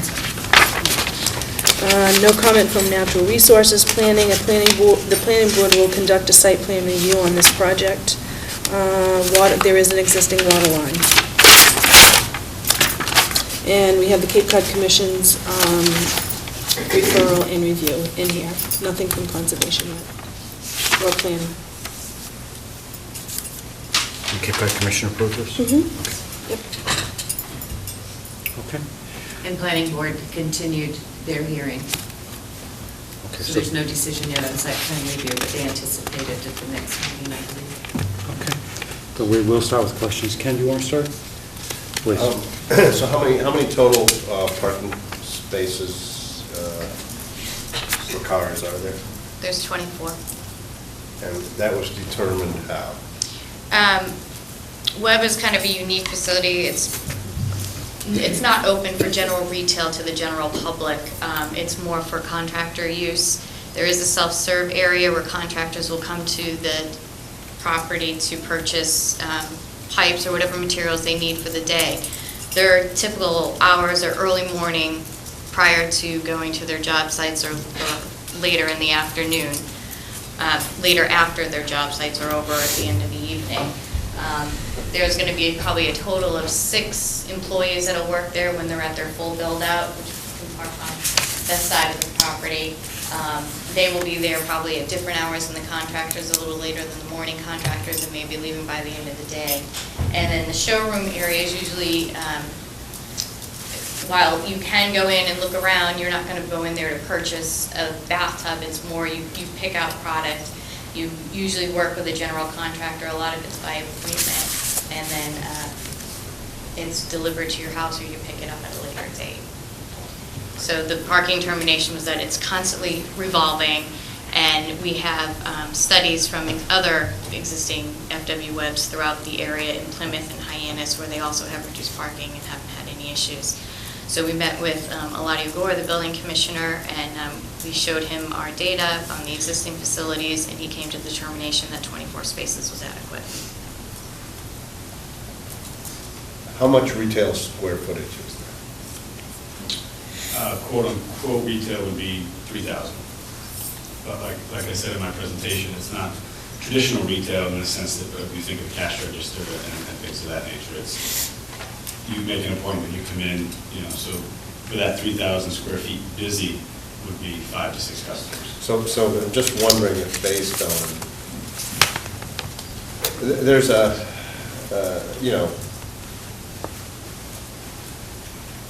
I'm sure planning has a recommended number of parking spaces. If you're ignoring the special circumstances of Webb, and what would that parking requirement be for a facility this size?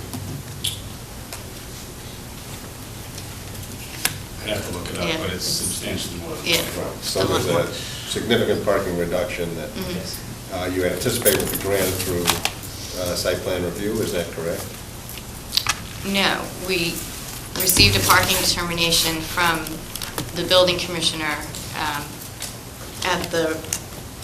we were referred to him by planning board to have him make a determination that would be acceptable. Okay, but presumably they need to pass on that. It wasn't even part of the site plan. They didn't deal with it during our site plan review process. Are you done with site plan review? No, we were continued to the 30th of October.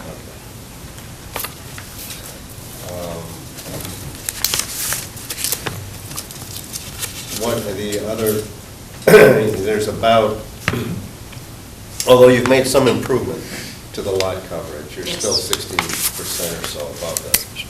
We are. It standard. is an existing non-conforming lot. We are improving it to the best of our ability, adding some Well, LIDs. That was going to be my question was, why can't you get down to 70%? That would require, by my calculation, I guess another 9,000 square feet of unpaved surface somewhere. It's 220 feet wide, so maybe 40 feet or somewhere between 40 and, Yeah, I can take a stab at width that. along the back, maybe along the back or the side. You don't have much room on the sides. So. No. And basically, what drove the building size is really what answers that question. The self-serve is about 9,200 square feet. If Webb had their way, that would be more than 10,000. They like it between 10 and 12. So that's already reduced from what they like. We squeezed the office down, same thing. Normally a building like this would be probably just over 3,000, so we've squeezed that down to 2,400 square feet. And the showroom, 3,000 is pretty much their smallest showroom now. They range anywhere from 3,000 to 7,500 square feet is the biggest one. 6,000 is for the average stuff. And the same with the warehouse. It's only 3,000 square feet in a typical web. We'd like to see 10,000. Andy, can I interrupt just for a second? If you could get a little bit closer to the microphone, because the Yep. TV cameras aren't picking you up well. So, and the warehouse, kind of the same thing, you know, they'd like to have 10,000 square feet of warehouse, that's why we put in the second floor storage, to try and make up for that, we only have 3,000 square feet. So basically, the building size, in order to show all the products that they sell, is really what drove the need for the size of the building.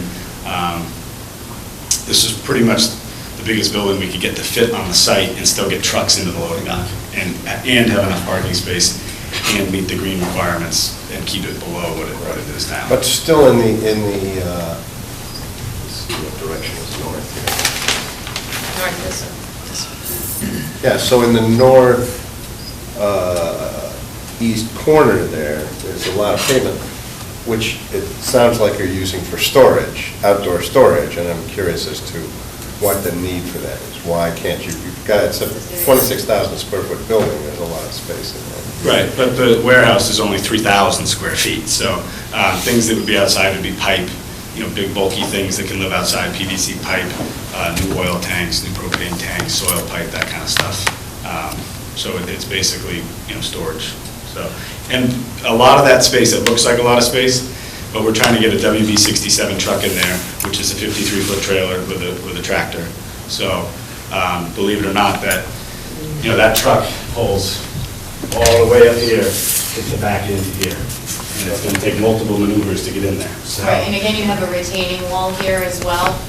This is depressed. right, that's 45 feet long. This is lower, so you have to get the trucks over and around the retaining wall, so that's kind of what drove the limits of the pavement. So is the storage to go exactly where? In that hatched area, or what is that? This is the underground infiltration system. Okay. Pretty much wherever they can fit. So we're envisioning a little bit would be here, you know, possibly a little bit here along the back, basically, and maybe a little bit here. That's pretty much it, 4 or 5 feet deep around the perimeter. Okay, so, then you're not, so the northwest corner is the primary storage area, you feel you need that to be paved to get the trucks around. Correct. Okay, I guess that's my questions for now. Thanks. Tricia? Do you have a copy of that letter from the building commissioner I that do. you spoke of? Because we don't have anything in the record. That would be great. You have 24 spots, and how many employees? I'm sorry? How many employees? It'll be a maximum of 6. 6. And then, on a typical day, how many people do you anticipate would be in there looking at potential orders, customer-wise, that would be going through their contractor? We're in the self-serve? No, in the showroom. Like I said, it's typically by appointment, so busy would be 5 or 6 people, but average would probably be 1 to 2. Okay. Um, All right, yeah. You know, could be 3. I mean, they're only talking about 6 employees in this location. Right, okay, so you're talking about 6 employees, and then there's Total. 3 total, and then if there's 3 people shopping or 4, Right, so there's That's- only going to be 1 probably web employee in there, maybe 2. but you still have some in the warehouse. Right, So so you've got it'd be- 6 employees, Total. and then possibly 3 or 4 customers, so that's 10 spots. Yep. So then your other additional spots that you have, your 14 spots, would be enough for your plumbers that are coming in, Correct. picking up their supplies on a regular basis? Yes, So you don't anticipate having any more than that in there at one time? correct, yes. Yeah, and that's, like Nicole said, the front parking is pretty much designated just for them. For This- me coming in to look at a new tub or something, or me and the plumbers coming in? This area in the front would be for the self-serve wholesale customers here. Okay, And this is kind of office parking, and this would be showroom parking. okay, So it'd be like kind of 6, and 12. okay. Yes, this- And that's all designated parking, Correct, stripes. Yes. Yeah, striped, clearly marked Yes. customers, employees? yeah. Okay, all right. I don't have anything else right now, Matt. Okay, Thank you. thanks. Patty?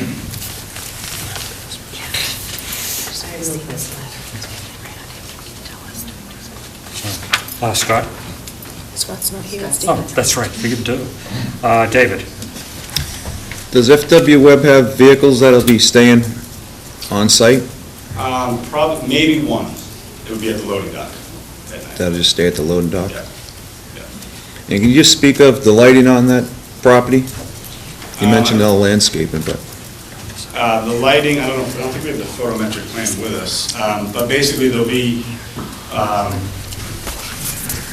wall packs, around the building. I think we have one site pole light or no site pole light? So it's No signal. no site pole light, so it's all going to be via wall packs, basically.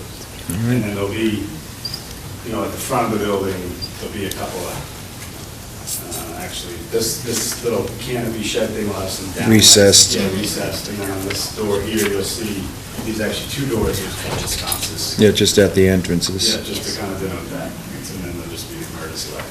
All right. Matt, thank you.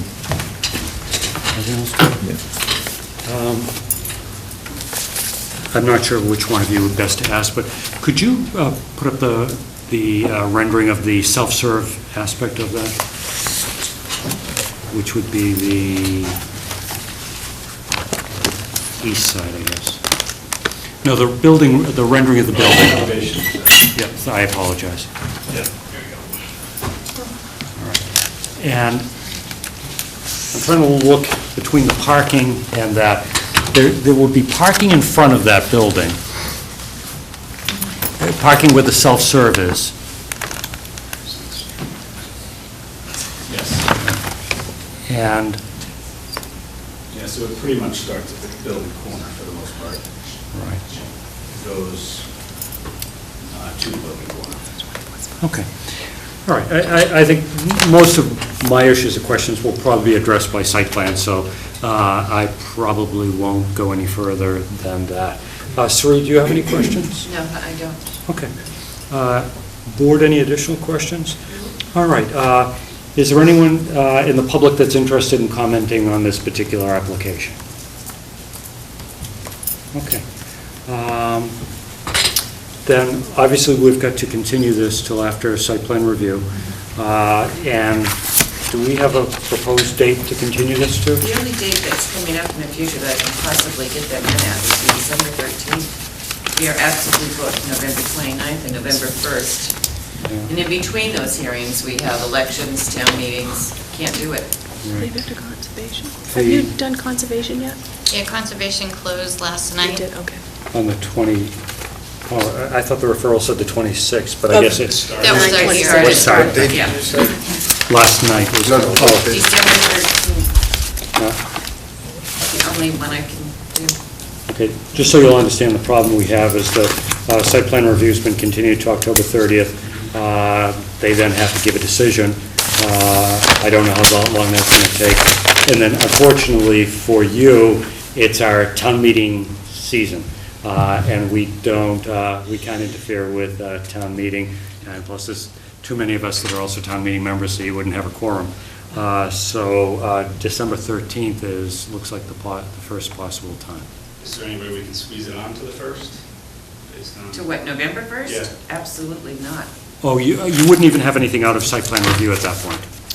They might close the hearing on October 30th, but No, we're we'll... anticipating having No, a decision on the 30th. They anticipated having the decision Yeah. approved on the 30th. But, That's no, that's a major appeal night, and there's continuation. Yeah, that just wouldn't be possible. I am sorry, There's absolutely nothing I can do about that. yeah.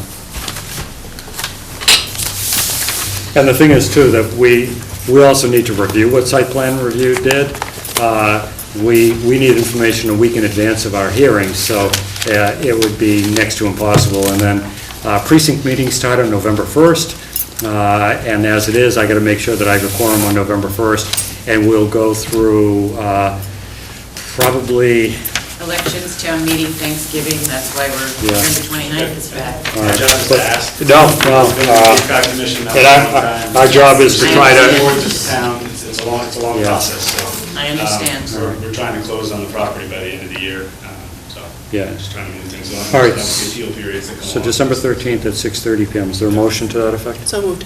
Second. All right, Mrs. Favula, Mr. Haddad, all those in favor of continuing this hearing till the 13th of December at 6:30 PM, say aye. Aye. Opposed, unanimous vote. All right, we look forward to site plan review, and Thank you. and if there, I apologize that it's and if so there's long now. anything that comes up in between, don't hesitate to contact our zoning administrator. We're going to take just a 2-minute break here at this point, and we'll be back with our next hearing, which is Duffy at 20 Salt Pond Road.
asked them to come closer, but no one in the back row got anything.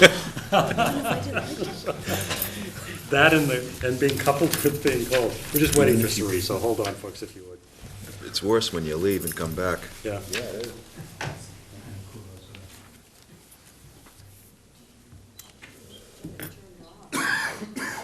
The selectmen's meeting. Melanie's making me look cold. There's so much I feel cold looking at her. No.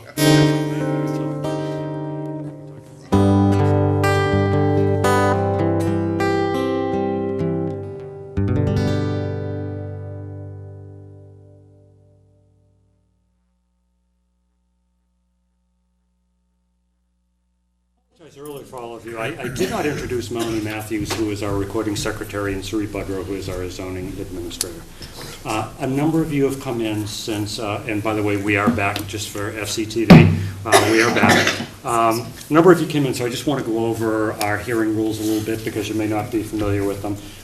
Again, our job is to try to gather as much information on an application by reviewing the files, by listening to testimony, by going out to site visits, so that we can try to have a very full and fair hearing on every application. What I would ask all of you, I know that all of you are very much interested in this, is to please try to be considerate of everyone, show respect. When I ask somebody to come up, listen to them. Please don't try to talk to one another while we're going through this. Everyone will have an opportunity to be heard. So just bear with me as the chairman. I'll try to get us so that we can get enough information so that we can make a real good decision. If anyone came in with a cell phone, if you'd please shut it off so we don't have to worry about that.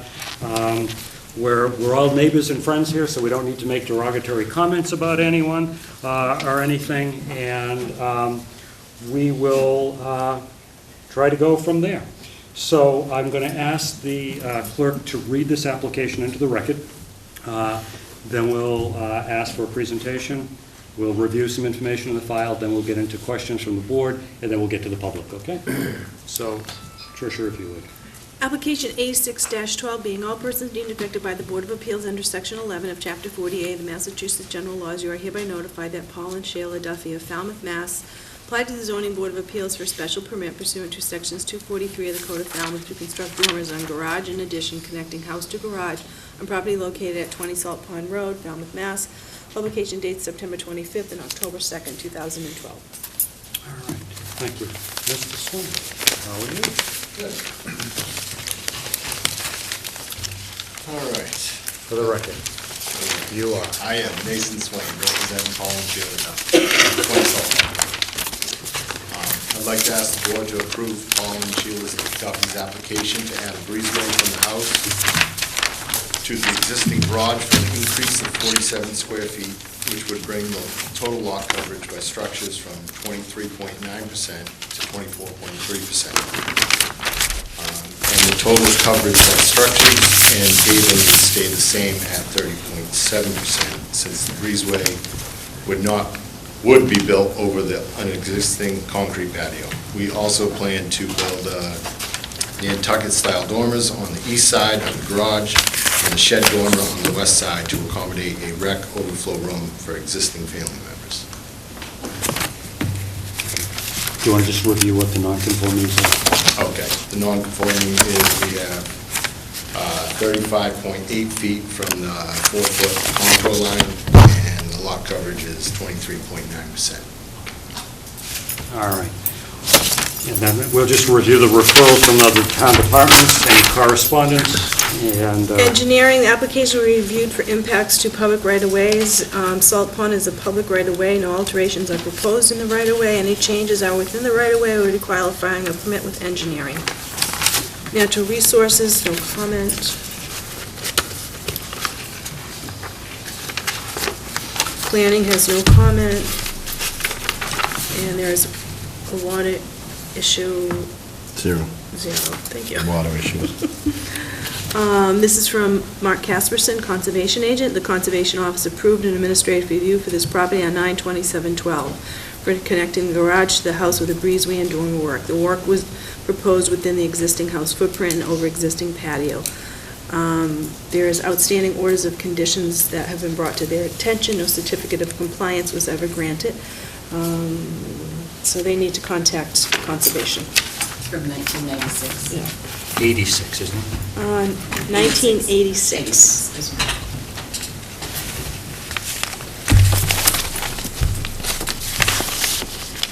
There's some correspondence from the owners, and I'm sure all the board members have read this. There's letters opposing it in the record. I'm not reading all of them in, there's too many of them, but they're in here for anybody who would like to look at them. They're all part of the record.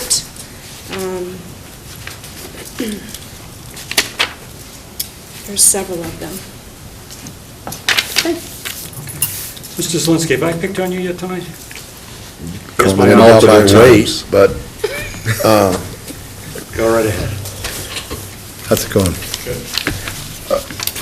Are the Duffys here tonight? No, There was some reference in the file to a hardship because of Mrs. Duffy's health. I just wanted to know if you could speak to that a little bit, or you were at liberty to speak to that. yes, she's confined to a wheelchair, and so they have a live-in nurse who takes care of her. And so by doing what we're gonna be doing, it's gonna provide for the family to sleep over in the rec overflow room. And since the maid has access to one of the guest rooms. So we believe it's going to be an extra bedroom or Just an a rec- apartment or Rec overflow room, just for family members. to sleep or for recreation? Recreation, and then I imagine some people might sleep there. Okay. The other question I have is, could you describe to us the change in the view that already exists into or out of the structure, the second story of the garage, as it is now, how it will be changed with those dormers to the inside? They don't really impact a view, they're not huge. So, I mean, I don't really, I don't feel it changes the view. Thank you, Mr. Chairman. Okay, thank you. Tricia? The question I have is the shed, the detached shed that's there, that's included in the lot coverage by structure that brings it up to the 24.3%? Yes. Is there any chance that shed is being removed? No, it wasn't. No? What's it used for? He stores his lawnmower and garden tools, trash. Mm-hmm, okay, all right.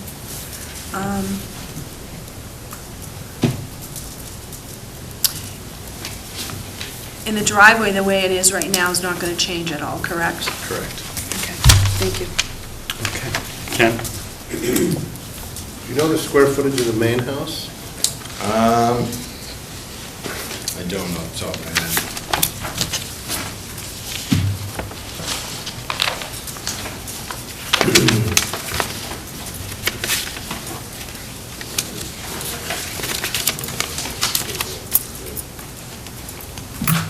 I really don't have any other questions. Okay, thank you. Patty? I believe it. David? No. Jason, could you just review the bedrooms in the main house and whether or not, and I'll have to look back at the referral, whether this is, the dormer area is now being considered a bedroom or not? Start with the number of bedrooms in the house. Okay, there's 4 bedrooms in the house. Okay, and you're keeping those 4 bedrooms? Yes, correct. Okay. And is what's going in over the garage going to be a bedroom? It's going to be more of an overflow room and a rec room. I guess then it'll be a question to Sari. It's considered a bedroom in So it'll the be Board of 5 Health is- bedrooms, right. And is this on town sewer? Yes. Yeah, okay. All right. I don't have any additional questions either. Sari, do you have any questions? I'm sorry. Any questions? No, you're not coming any closer to your non-conforming setback to the 4-foot contour line? Yeah, no. And the pictures that you submitted to the file, those are pictures that show what the view would be outside of that it's not impacting or overshadowing any neighbors? Yes, correct. Okay. Chairman, Yeah, Scott? I just have one more. Through the file, through the letter, I read that the children are coming more frequently because of Mrs. Duffy's illness, correct? Yes. what do you estimate the traffic flow change being in that neighborhood with them staying and coming and going trips a day in that neighborhood? When they're here, and how frequently are they here now? I mean, they come down, one of them usually comes down on the weekend. I don't know how many times a day they come and go during the day. I know that they often take her for a lot of walks, so Okay. they're not using that car for that. Okay. Okay. Thank you. Thanks. We're going to go to the public now. What I'm going to ask you to try to do, and I'll help you out with it, is focus on the zoning issues for us, okay? That's what we're here with, the Zoning Board of Appeals. We don't get involved in, civil matters between neighbors, et cetera. We're really just focused on, the zoning. So if we could do that, I'm going to start with those that are opposed, because I assume that's most of you here. So is there anyone that would like to go first? And when you come up, if you just tell us who you are and where you live, so we can get a sense of where in the neighborhood you are. Good evening. My name is Ola Malkus, and I live at 24 Salt Pond Road. So I'm one of the butters to the Duffys. And I have lived there for 48 years with my husband Willem, who built our house in the late 50s when Christine's uncle Bordeaux was developing the Salt Pond neighborhood. Thus, we can speak both to long-term as well as short-term changes we have observed in the local environment by Cedars Pond. For instance, we have had 4 different neighbors at 20 Salt Pond Road over time. The last 2 are unique because they both pressed beyond the limits of the Falmouth Building Code. In the case of Mr. Duffy, there is no correlation between the plan submitted and approved by the building department and the construction of the dormers that are already underway. So I'm just going to ask one question this evening, and that is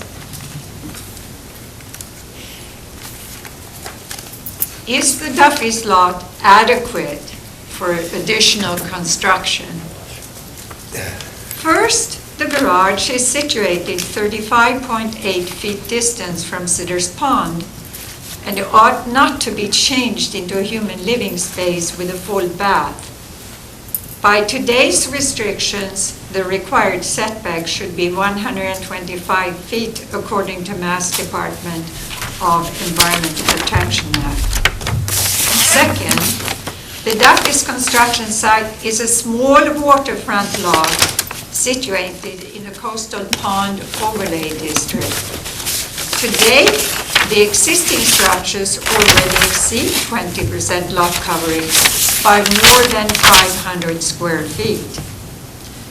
The proposed building plan shows that now they're going to add another 47 square feet for a breezeway to already exceed the limit of the lot coverage according to town code. Third concern is the fact that there is a 10-foot public access and use section that is part of the Duffy's driveway leading from Salt Pond Road to Cedars Pond.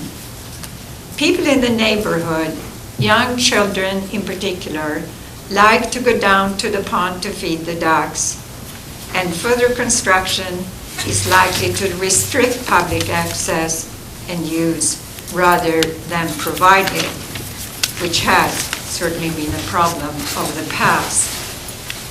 So we object to the construction of the Duffy site, and my husband and I recommend a definitive no vote to the application for the special permit to build another little house and living space on their property and connect it to their already 4-bedroom home.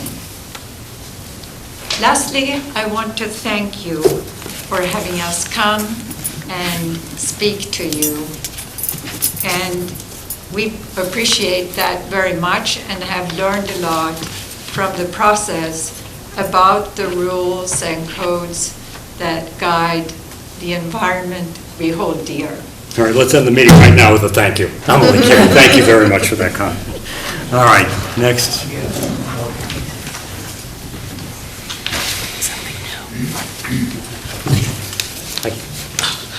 Good evening. My name is Christine Creighton Huber, and I'm the abutter on the other side. I'm at 18 Salt Pond Road, where my family has lived in this neighborhood for 58 years.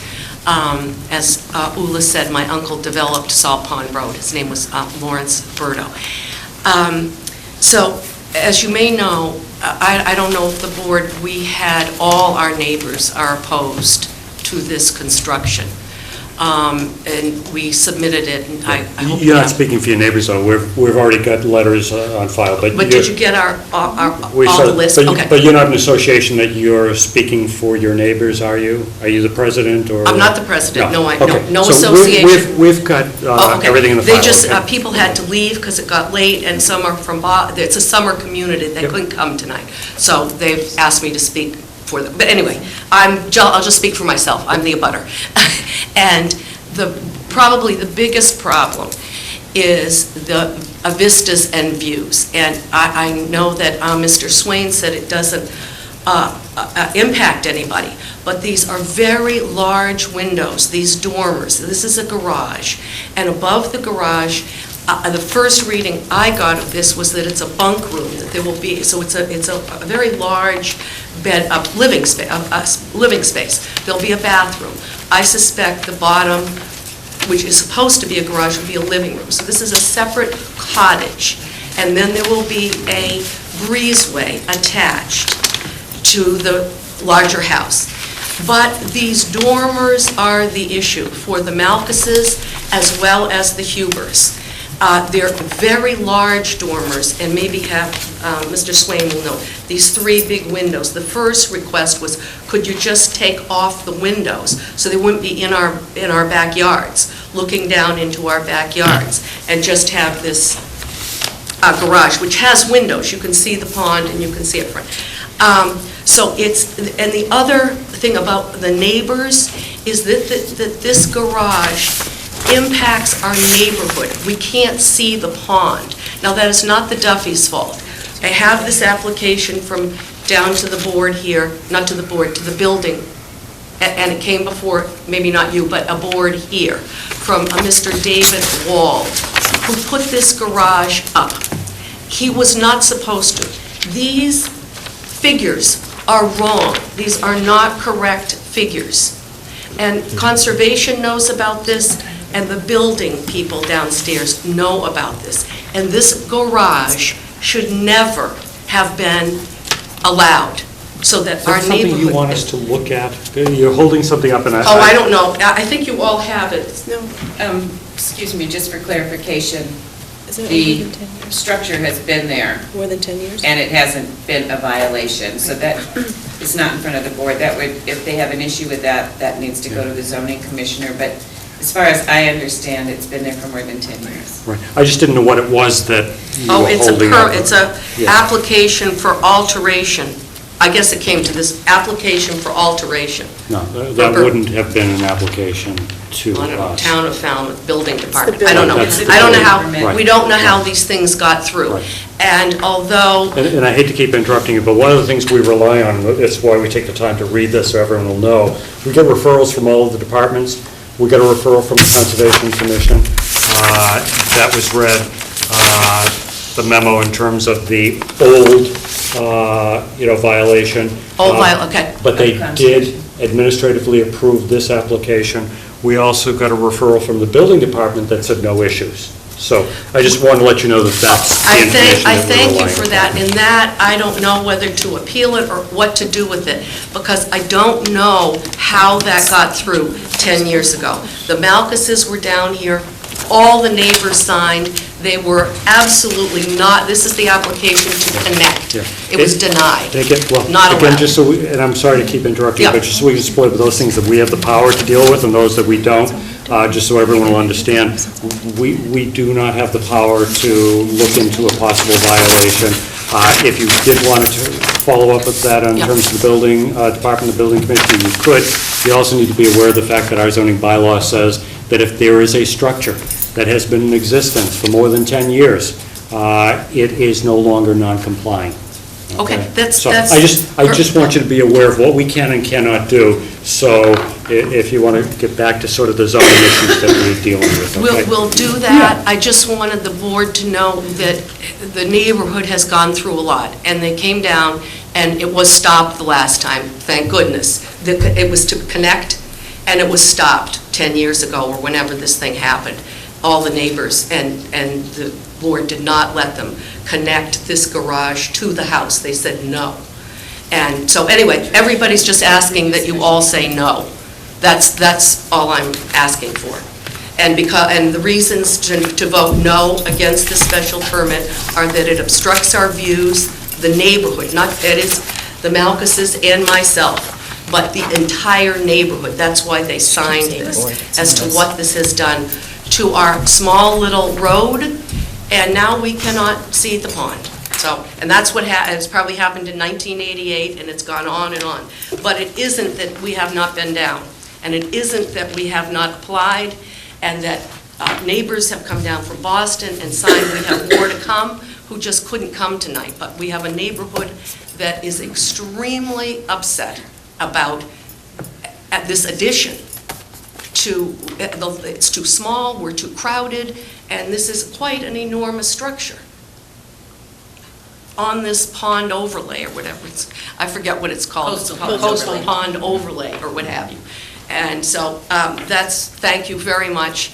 And Christine, stay right there for a moment, in case there are any questions, because I know I have one. There's no special permit on this, no prior special permit on this house. So the board is not who she's talking Right. about. Right. It's not Never this board. approved It's anything. This probably particular building board did not approve nor disapprove Or anything. conservation. okay, To the best of our knowledge. it's this one. I don't know who they That's the are. That's not a board, Building. that's just...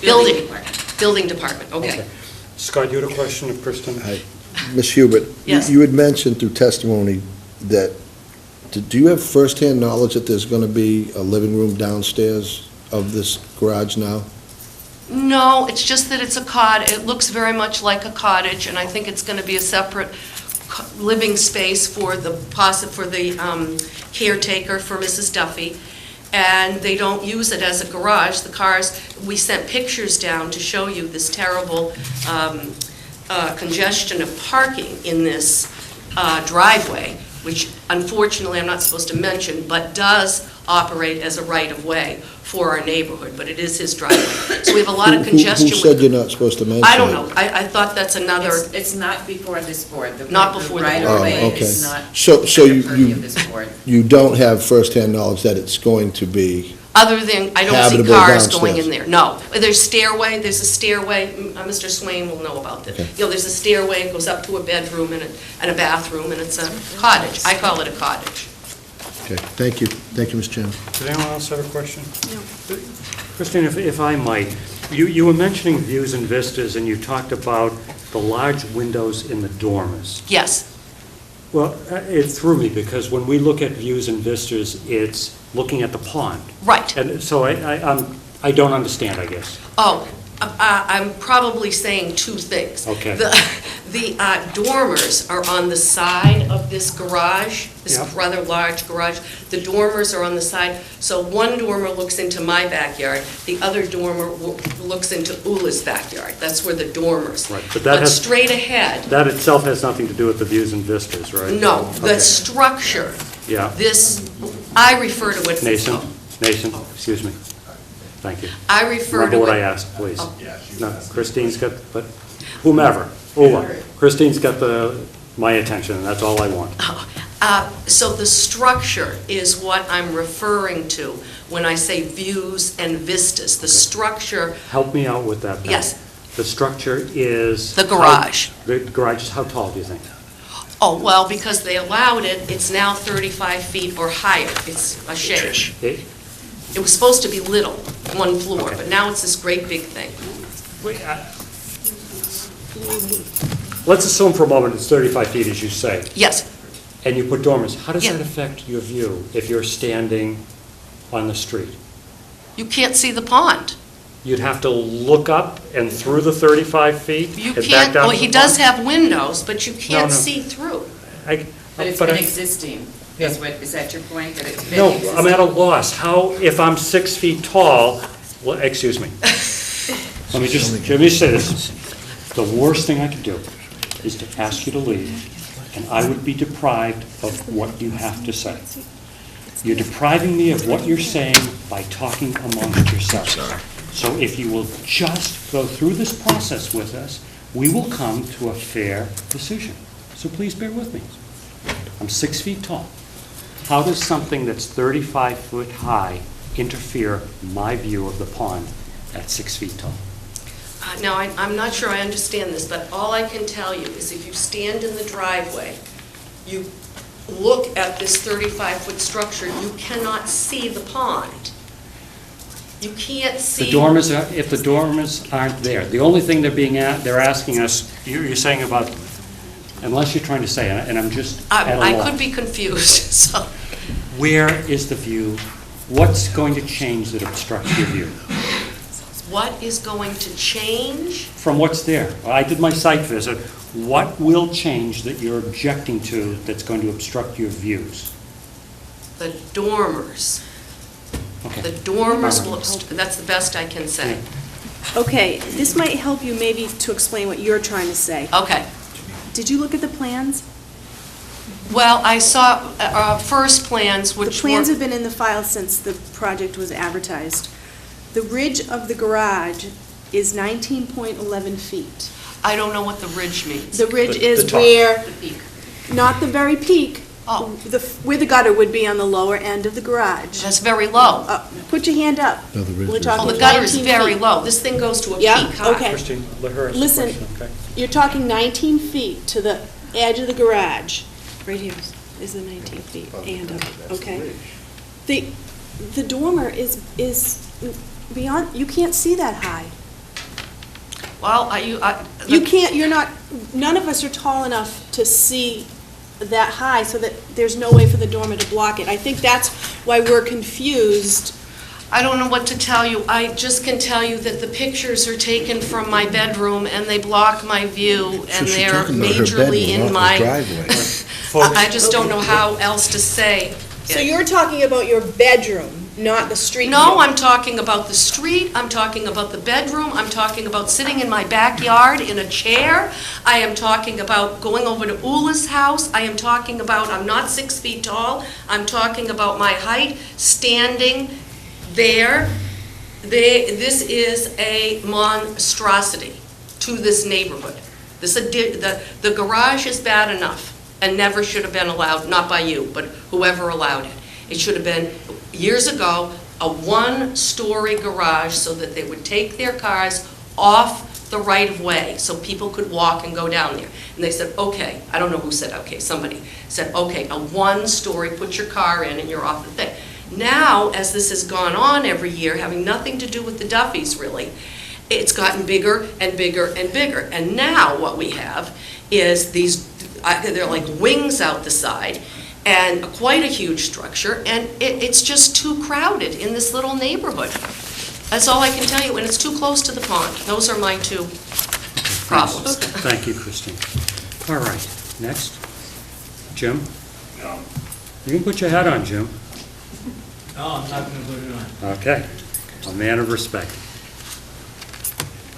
Mr. Chairman, Board members, James pleasure. Crossan. Siri, I just want to be noted, I'm on record as opposing this, and I came down here and it was cold tonight, and I thought that I would just express my objection.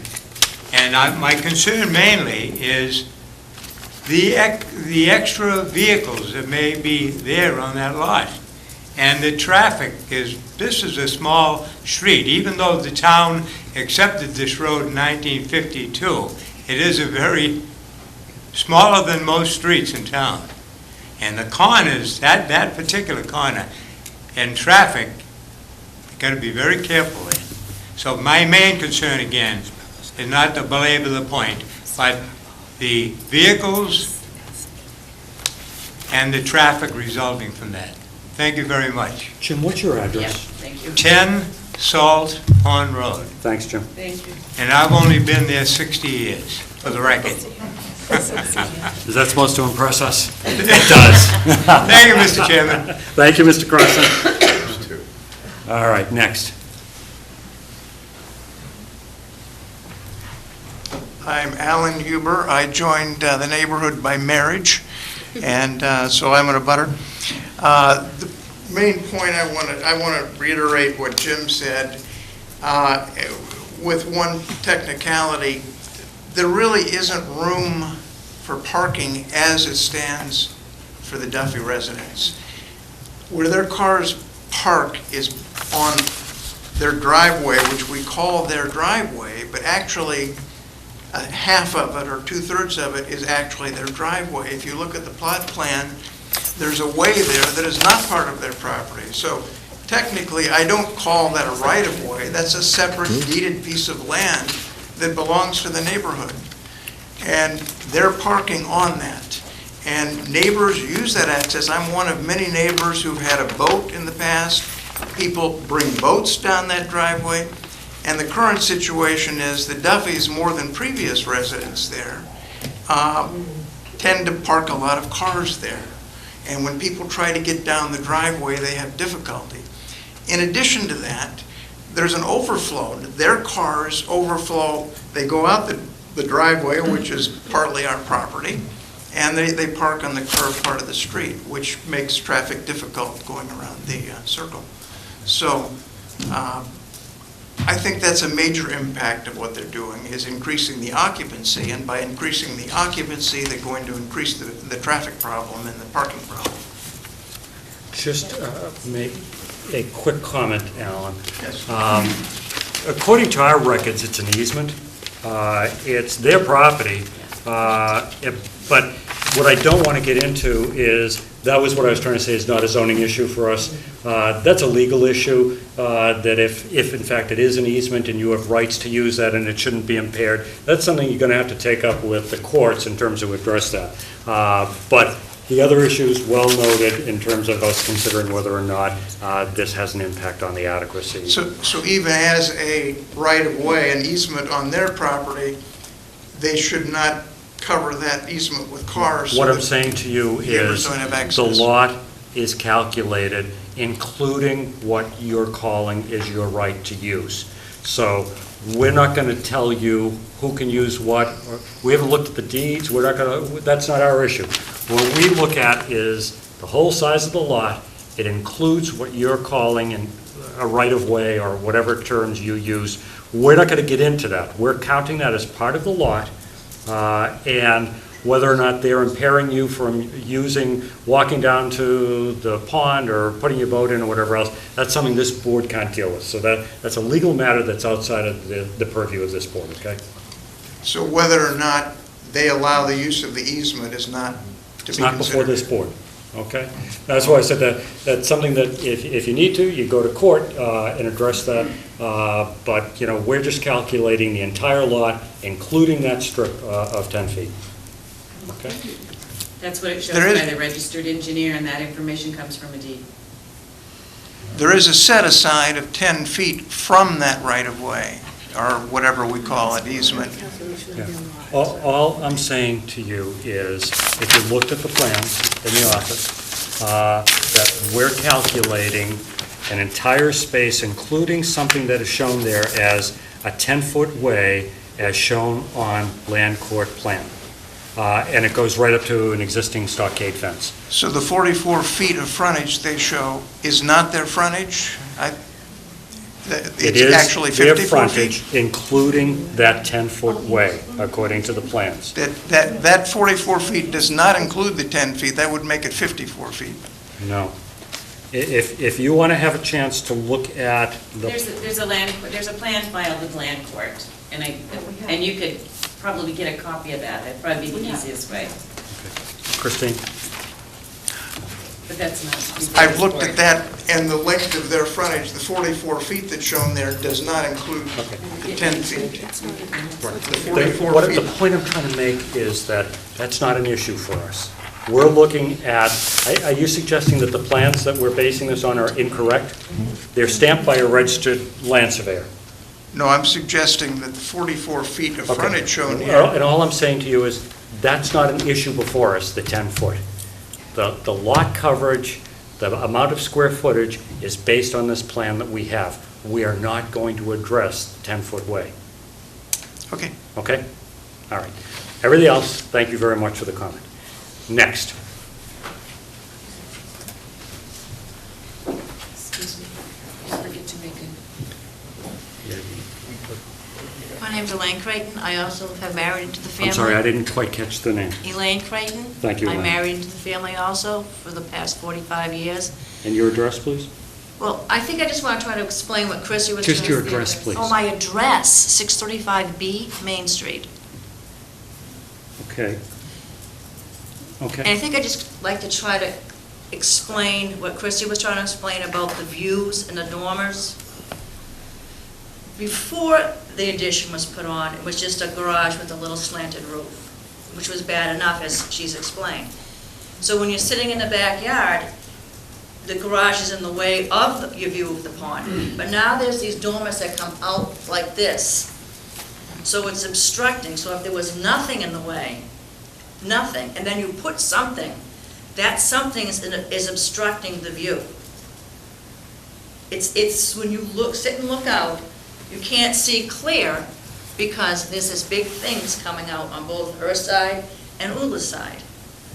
And when you're up in the house and you're looking out the bedroom, it's also that big thing is in the way of the view. They're like growths on the house, on the garage. Okay. So I don't know if If we could all just tone down the rhetoric, because it's just not helpful, okay? Okay, well, I'm just trying to explain If I the can. visual. Here's my problem, okay? It's public views and vistas, so I keep getting mixed comments. From my house, from my bedroom, public views and vistas are from the street. Okay. I am at a loss as to how something that is up in the air, second flourish, affects the view from the street. You can't see it. Because there's something there. You can't see it right up. Because there's a structure there that's blocking the view. Thank you. We just had a complete inability to understand one another, and I apologize for my inability to do that. We're going to see if there's anyone else first, okay? Is there anyone else here that has a comment? Jim?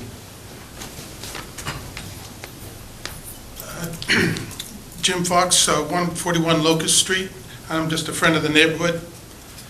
I just wanted to add some public testimony as to the congestion on the street. I believe the layout is 20 feet and the actual street is 18. And I drive the street quite frequently visiting the neighbors.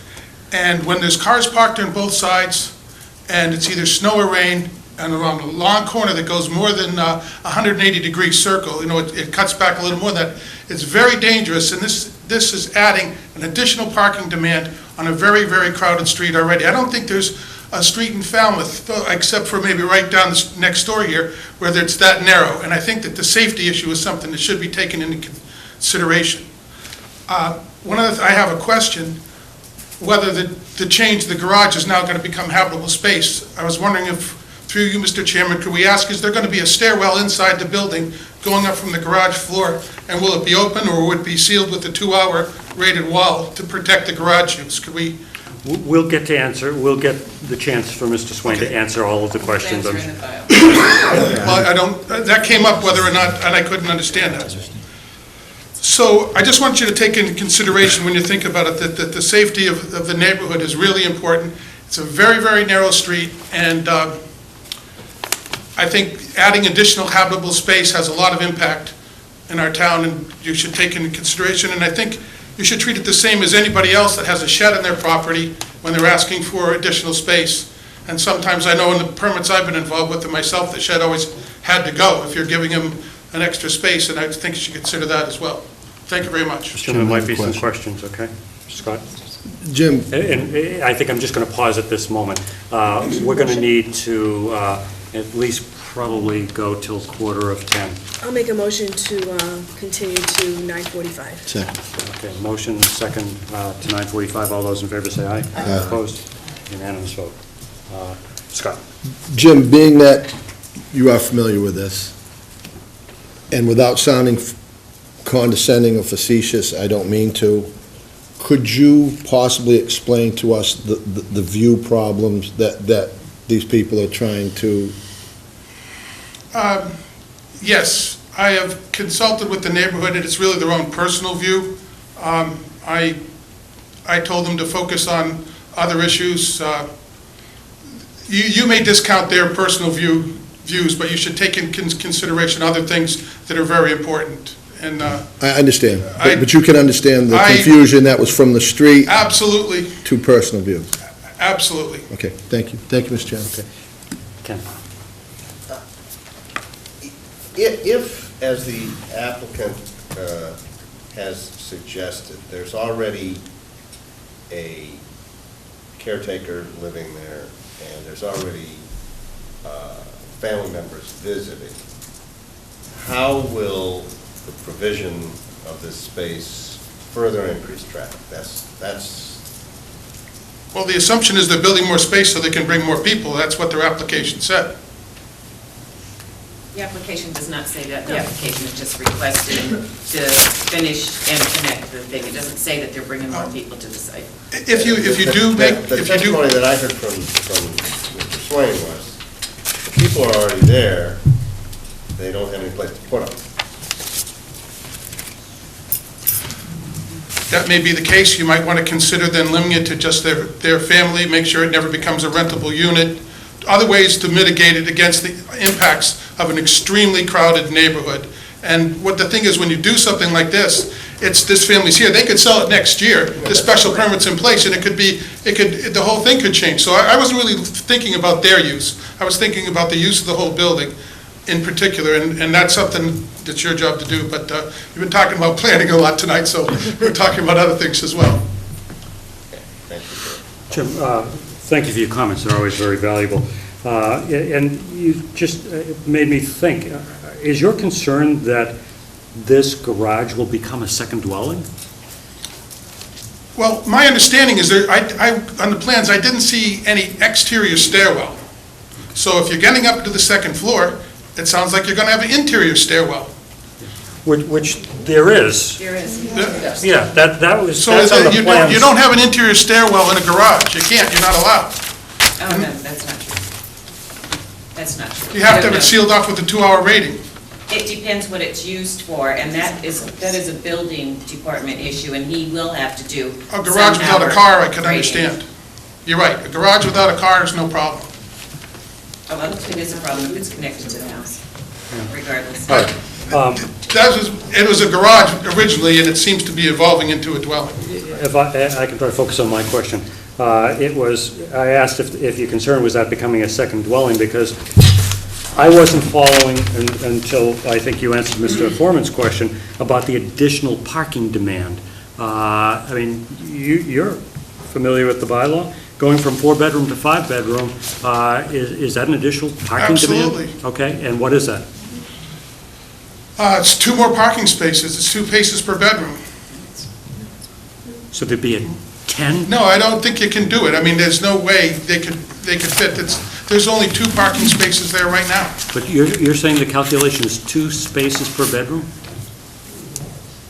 No, I'm not sure. Yeah, okay. All right. But I just don't think it becoming a 5-bedroom, or if there's another room downstairs, is good for the neighborhood. If you have to approve it for a special, for these people, it should be definitely restricted just for them, and not evolve into a dwelling, into another use that could, there's other uses that could really multiply, so. I think we're very concerned about that, too. To exercise caution is what I'm suggesting. Okay, great. Is there anyone new?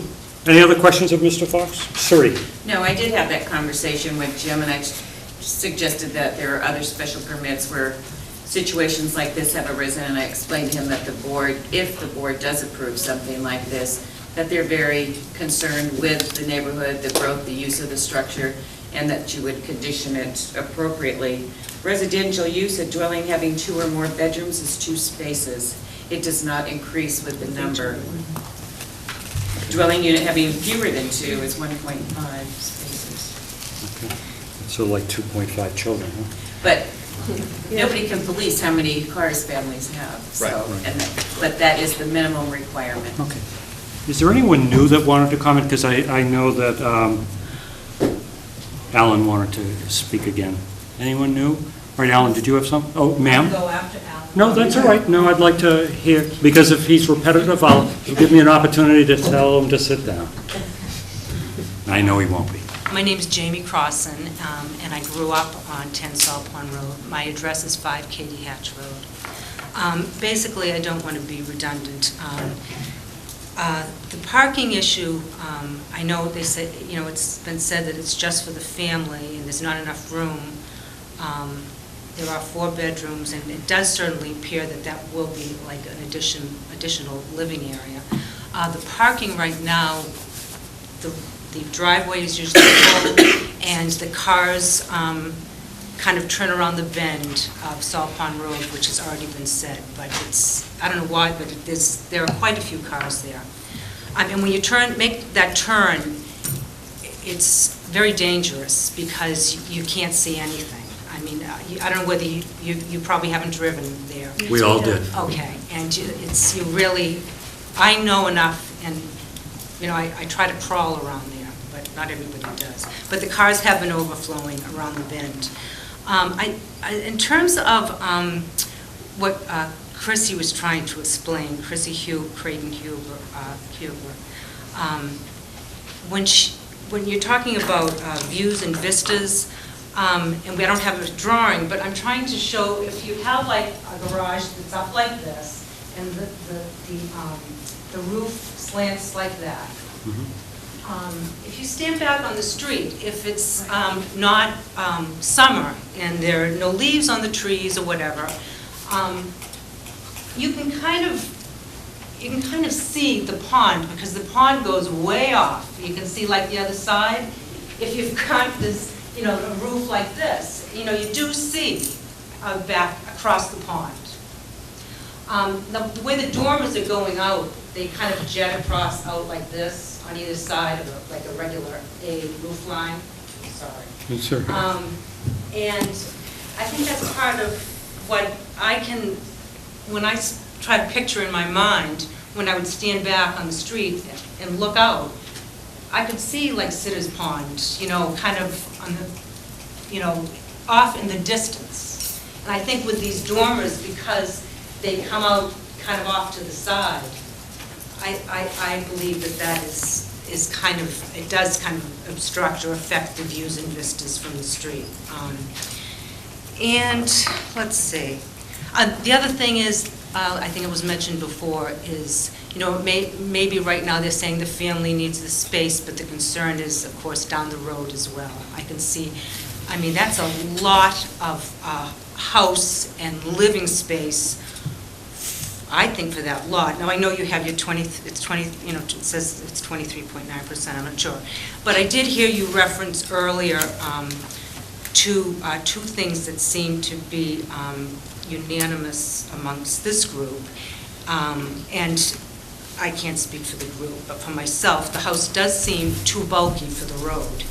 And it does seem like there is quite a bit of neighborhood objection. And I am concerned about the parking. And I certainly would be concerned that down the road that that would not just be, you know, for a caretaker, that would be a lot of people could be packed into that house in that little narrow corner. And I thank you for the opportunity to hear my views. Thank you, Jim. Appreciate it. All right, Alan? Yes, I just want to try to clarify that view thing one time. I agree with you. Something up in the air obscures your view of the sky, and that's really all, except that we do have a bedroom, which you were trying to get my wife to explain to you. We have a bedroom that does look at the pond from that angle, and it does obscure the view of the pond. And the only difference, that's your personal view as contrasted to public views and vistas? Yes, that is personal view, yes. All right. Anything else from anyone? Was there anyone here that was in favor of this application?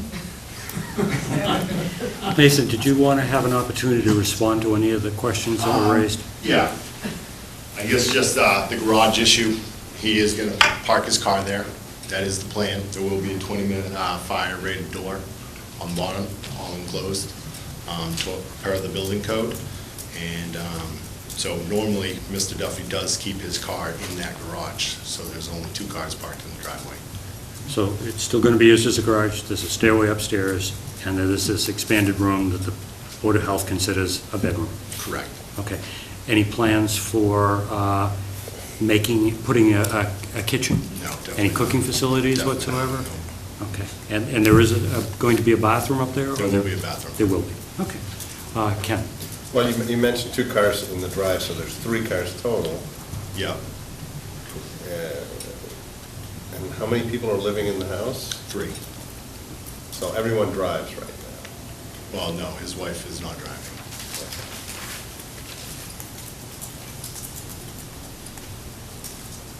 Any other questions of Mr. Swain? All right. Any other comments from anyone? Suri? It will be, they don't have any intention to rent this. It will be strictly for family use. Yes, strictly. And if the board does approve it, they would be amenable to a condition that it never be rented. Definitely. That it never become a dwelling, that it's always accessory to the primary. And one step further, we usually also ask if the board should be inclined to file a restrictive covenant in the Registry of Deeds. Right. Sure. Okay. All right. Any other questions? Board have enough information? The board want to discuss this? Yeah. No? No. Okay. If so, then if you're ready to close this I hearing, wanted to make one point. then here's the time to discuss. I have a little, there's some conflicting testimony about this narrow curve, and for the life of me, I wouldn't, if it's so dangerous of a curve, I would be the last one to want to stand there in the street and view the pond. No, I'm not trying to be funny, I'm just saying, there's only a very small spot on that street that you can view there, and it's right where they're saying it's so dangerous on the curve. So that kind of takes that issue off the table for me personally, about that small view. Now, keeping in mind that personal views have nothing to do with that. We're only talking about that view from the street through these people's yard. So, I mean, that's all I had to say. Well, while we've opened it up for discussion, does anyone have any other thoughts? I mean, I will say that it is a very tight road, there's no question. In fact, in order to get to this site, I had to weave myself around landscaping, trucks, etc. But that's it. It was for the whole street, it wasn't just one house. Exactly. And, so I am hard-pressed to see where an additional bedroom equates to additional traffic jam, safety, whatever else it might be. I know there are real concerns about just the way people were commenting about it, but the appearance of the house, but we're not the appearance police. There's been comment about the easement. We're just not going to touch upon that. But there is still the issue of the lot coverage, and the bulk was brought up, and it's something the board also has to address. So, all right. Anything further? I don't feel like we've actually asked whether somebody asked, but do we really know that they wouldn't remove that shed? There was the question. We haven't. We asked, but I mean. Yeah, Tricia asked whether or not the shed would be removed. And you can just ask it again, Mason, about the removal of the shed. How large is the shed? How many square feet is that? Because you're talking about 47 square feet in the patio area. Yeah, it's 102 square feet for the shed. So you would actually have a lot coverage reduction if the shed was removed? Right. Yeah, I guess we would. Could I say we'd cut 47 square feet off of the shed? You could. Is that what you want to say? I mean, if it was necessary to get approved, then that's what Well, we'll factor. I just like to, I think that there's been a reasonable case made for the need and the hardship circumstance. I understand the neighborhood's concern, especially about what might happen in the future. I think it's a very legitimate concern. The applicant has indicated a willingness to accept restrictions that would limit that future use, and as far as I'm concerned, that's sufficient. And I just want to follow up on that. When you look at all of the things, I mean, what Jim said was, and I think we've heard of it, it's personal view concerns rather than public view concerns. So as far as I'm concerned, I check that box off as not an issue for us. I agree, if the issue, and it's a legitimate issue, to put a demand on this neighborhood with another dwelling or something that might become another dwelling, absolutely, we're real good at that in terms of the restrictions. So I checked that box off. And then we've got, the traffic issues, and as far as I look at it, it's a pre-existing traffic concern. So the only thing left is, and I think, Jamie, where'd you go? There you go. Brought it up in terms of listening to what we've done in terms of lot coverage in bulk. And, my personal view of it, by enclosing where the patio is, doesn't add to the bulk. The dormers up above, in an earlier application, I mentioned that you got 2.5 feet, 2.5 stories, it may not look more bulky. I'm not concerned about that personally. So I've checked off all the boxes that I can in terms of this particular application. Legitimate concerns, but I think this board can address them. The only thing we can address is the parking on the street. And you know what, if the Duffys are parking... I'm sorry, we can't hear you. You can't hear me, because if the Duffys are parking on the street and it's an issue, that means it's an issue for everybody else that parks on the street. And there were plenty of other cars parked on the street, so that means all of the other folks would have to vacate the street parking also. Matt mentioned all the crews that do the grass cutting and everything else. That really tightened everything up in there. That's where I get from. Big time. You could ban landscapers. Sir? To ban landscaping. Only at the Duffy's house. Would you like a motion? Well, if we've sort of vetted that, Nathan, I'm not sure, do you really want to do that? You've heard where the board is at. Yeah, no, I guess not. We'd like to keep the shed. That's where he keeps his trash in his lawnmower, so. In my view, if they get rid of that, it's just going to create a worse problem, because then the trash barrels will be outside and the raccoons will be getting in. So. Again, maybe they'll just go on the easement, because it's not in our purview. All right. The board have enough information, then a motion to close would be in order. Motion to close. Second. Mrs. Faguli, Mr. Zelinski, all those in favor of closing this hearing, say aye. Aye. Opposed, unanimous vote. All right, action. Would you like a motion? Please. I'll make a motion to grant application 86-12 for Paul and Sheila Duffy. All right, with conditions. With conditions. All right, is there a second to that? Second. All right, Mrs. Faguli, Mr. Foreman, let's go through the conditions and the findings very carefully. Per plans submitted. Deed restriction? Yep, deed restriction. A restricted covenant, excuse me. Right, I a restrictive covenant, which would include our typical things. When I say typical, so that you all know, no cooking facilities, not to be used as a dwelling, not to be rented separately from the house. What else do we typically put in there? Lower portion of this to be used as for automotive storage? That's per plan submitted. But I just wanted to make sure the restricted covenant, what we're really trying to get at is to prevent this from ever becoming an additional family structure, dwelling, whatever. Well, couldn't we say no habitable space on the first floor? It already is. Christine, you're not helping me. Couldn't we say no habitable space on the first floor? Sure. No habitable space. Yeah, you could. First floor of the garage. Right. First floor use is a garage. Garage or storage, that's probably better than do it that way than Yeah. garage or storage use only on first floor. Yeah. Oh, is that okay? Yeah. That's okay. Yes. All right. Any other conditions, Sari, that we've missed there?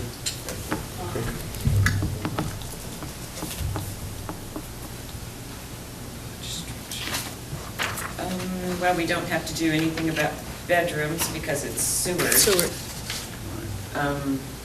And the Board of Health does recognize this as a bedroom because it meets the criteria. Right. The rest of it would be all building code. Right, which we... So I don't... Do you want me to reiterate in the conditions, as well as the restrictive covenant, that it not be rented separately and it will remain accessory to the primary only? Yes, That should be part of the I conditions. did mention not to be rented separately. But accessory and to the primary only. To the primary only. And in terms of findings... Oh, we want to include conservation too in that. Well, that's an old issue. But on the This board current. doesn't have purview over it. No, but on the current we do, right? They've approved the current one. So you want that as a finding? Okay, I'm sorry, I misunderstood. Fine. And our usual 216 findings. Right.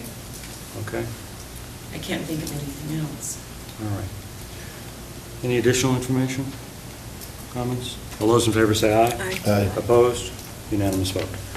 Thank you all for helping us get through this. Mr. Swain, good luck on that project. Yes, thank you, guys. Is it possible to say, I just want to report to our neighbors, this is kind of like a key thing for the entire neighborhood to come before you, and for the entire world, just to see as a whole neighborhood. Thank you very much for your participation, Christine. So much. All right, we're going to go back to the hearing that we had. Oh, I forgot.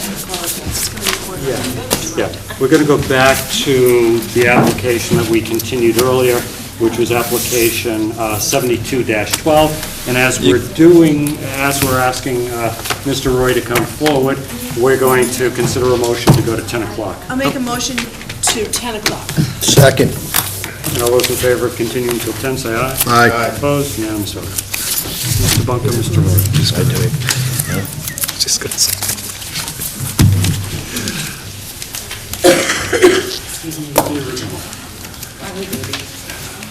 Tom, you don't fool.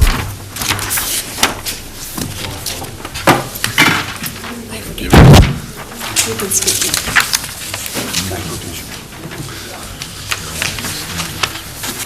Just one. The one you mentioned, it's in the file.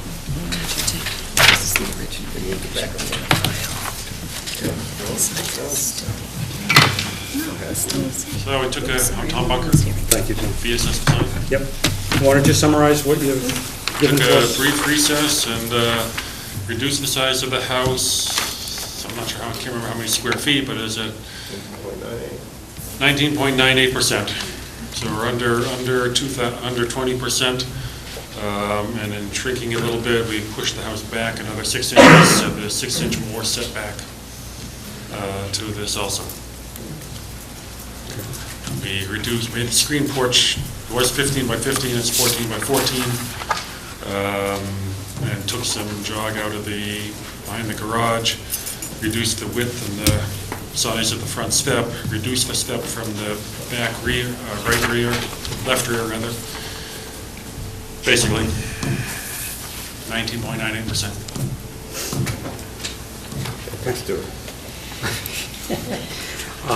Questions from the board. David? No. Scott? No, thank you. Tricia? I'm not on it. Thank you. Thank you. Ken? I think the applicant has done a number of things we've asked him to do, and at this point, lot coverage is not an issue. Okay. Patty?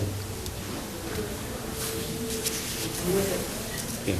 I have no questions. And I have no questions either. Suri, do you have any questions? I know that you just got a chance to look at it. All right. I don't know if anyone is still here on this application, has any comments on that. If not, I'll bring it. There's a gentleman in the back. I'm sorry, sir.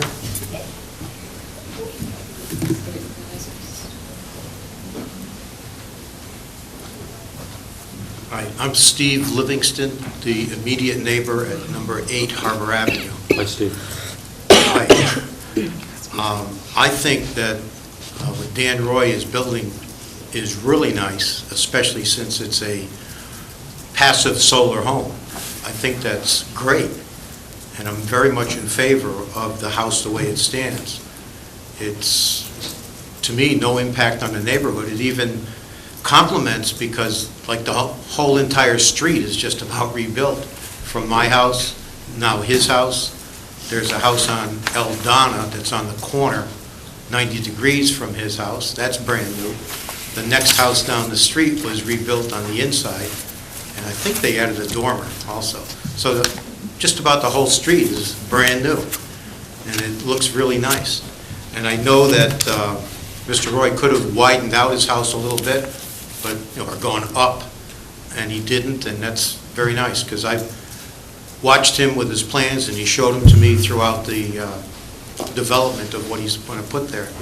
And I think it's fine, in my opinion. Steve, thanks for coming out and sharing that with the board. All right.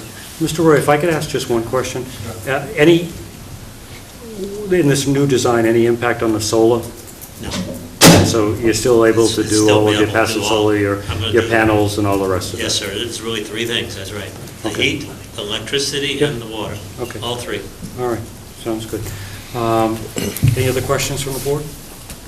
If the board has no need for any additional information, I'll entertain a motion to close. Make a motion. Second. Mr. Haddad, Mr. Foreman, all those in favor of closing this hearing, say aye. Aye. Opposed, unanimous vote. All right, action, gentlemen? Make a Ladies? motion. Go ahead, David. Make a motion to approve application 72-12. As amended by the plans submitted this evening at, We'll get to that in the conditions. Yeah. You just granted with conditions, yeah, correct? right. And is there a second? Sure. Mr. Foreman. Second. Okay. All right, the conditions will be For David, revised plans. for the revised plans, Yeah. which we will note as of, Revised plot plan. revised plot plan as of this evening. And as. As built. And as-built, you understand what that is? Yeah, that, it gets verified. Yep. Okay. And again, that's mostly because of the setbacks being Sure. set Yep. up. Sari, what else in terms of conditions? He's Title V, right? Yeah. So, well, as per plans would be bedroom count and everything, so that pretty much gets it. As-built should include lot coverage calculations and setbacks, both. In terms of findings, it's certainly replacing what's there is an improvement to the neighborhood. And there is an He's improved the setback. Right, it's an improved setback. He's reduced the non-conformity. In our usual findings under 216. Okay? All those in favor say aye. Aye. Opposed, unanimous vote. Thank you for bearing with us, Mr. Roy. You can make noise. Sorry, I haven't gotten to Mr. Livingston. These are very nice. Amazing name. All right. We're going to move on to the next part of our agenda. Is that everything? The first... Sorry. I have that, please. Thank you. The first is the minutes of September 27th.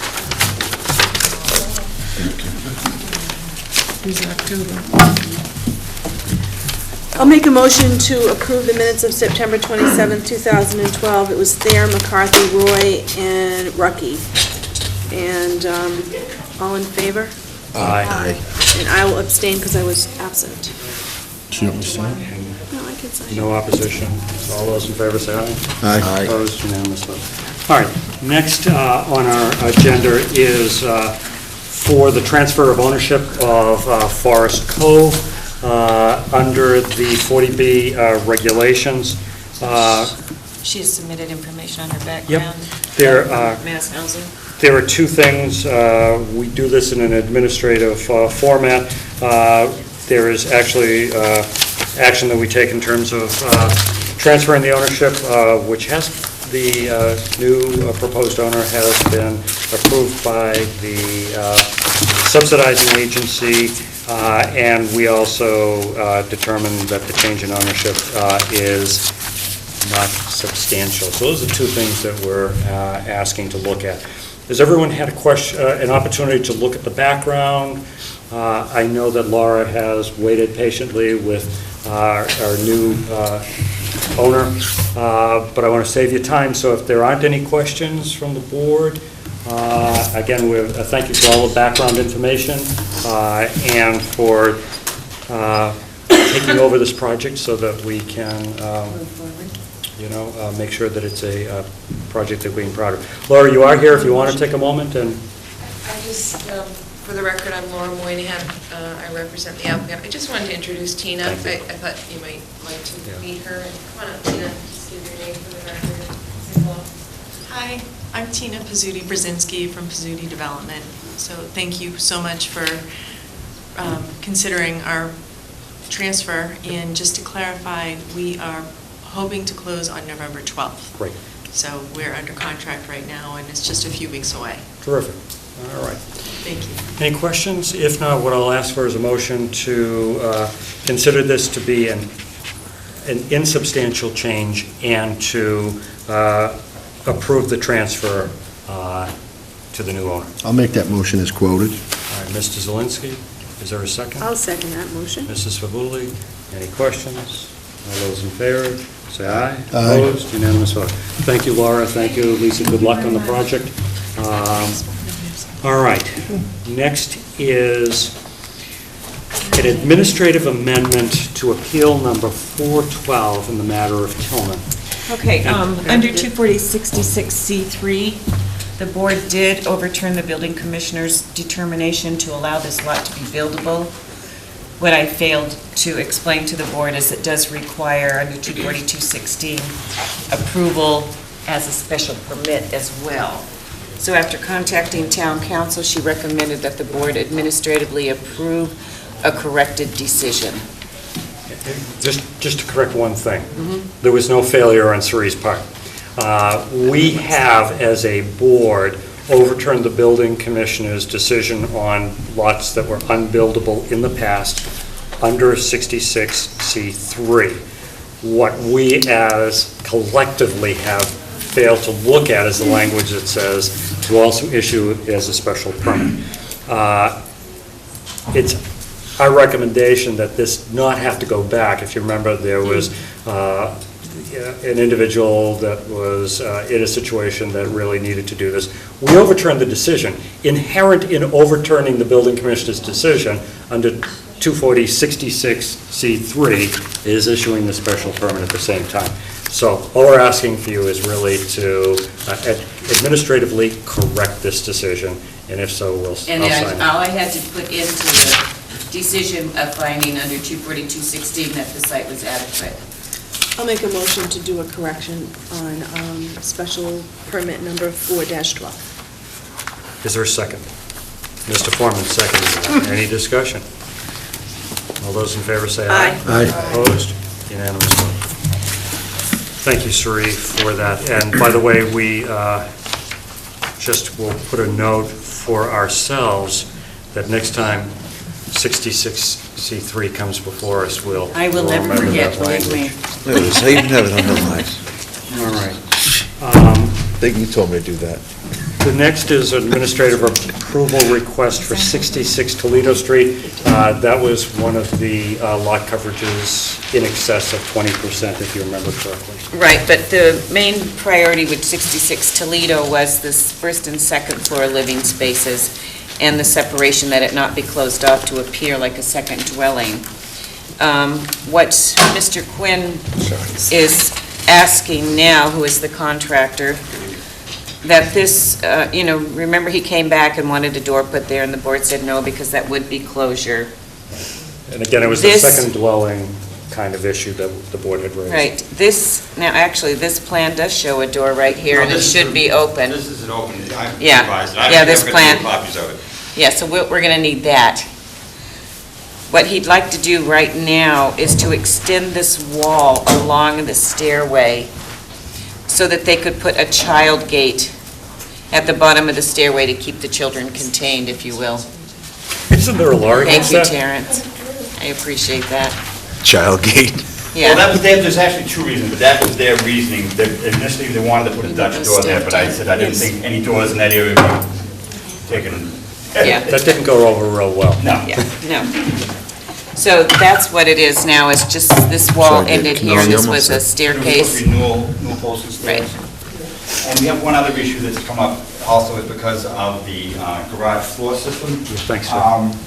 There's no way that we could run any utilities down the wall, we have the plumbing for that, up above that area, and the second level is a bathroom, and everything has to run down that, behind that little closet there, and our electrical has to run down that wall too, because we have a pre-stressed garage floor system, so we can't run anything down into the basement in that wall. So that roughly 6-8 foot section of wall, we've got all the pipes and all our electrical and all our alarm wire going down there, so it's kind of tight in that wall. So if we could have that section of wall to run the wiring further away from the plumbing, it'd be, and the gas piping also that comes down there, would make it a lot easier.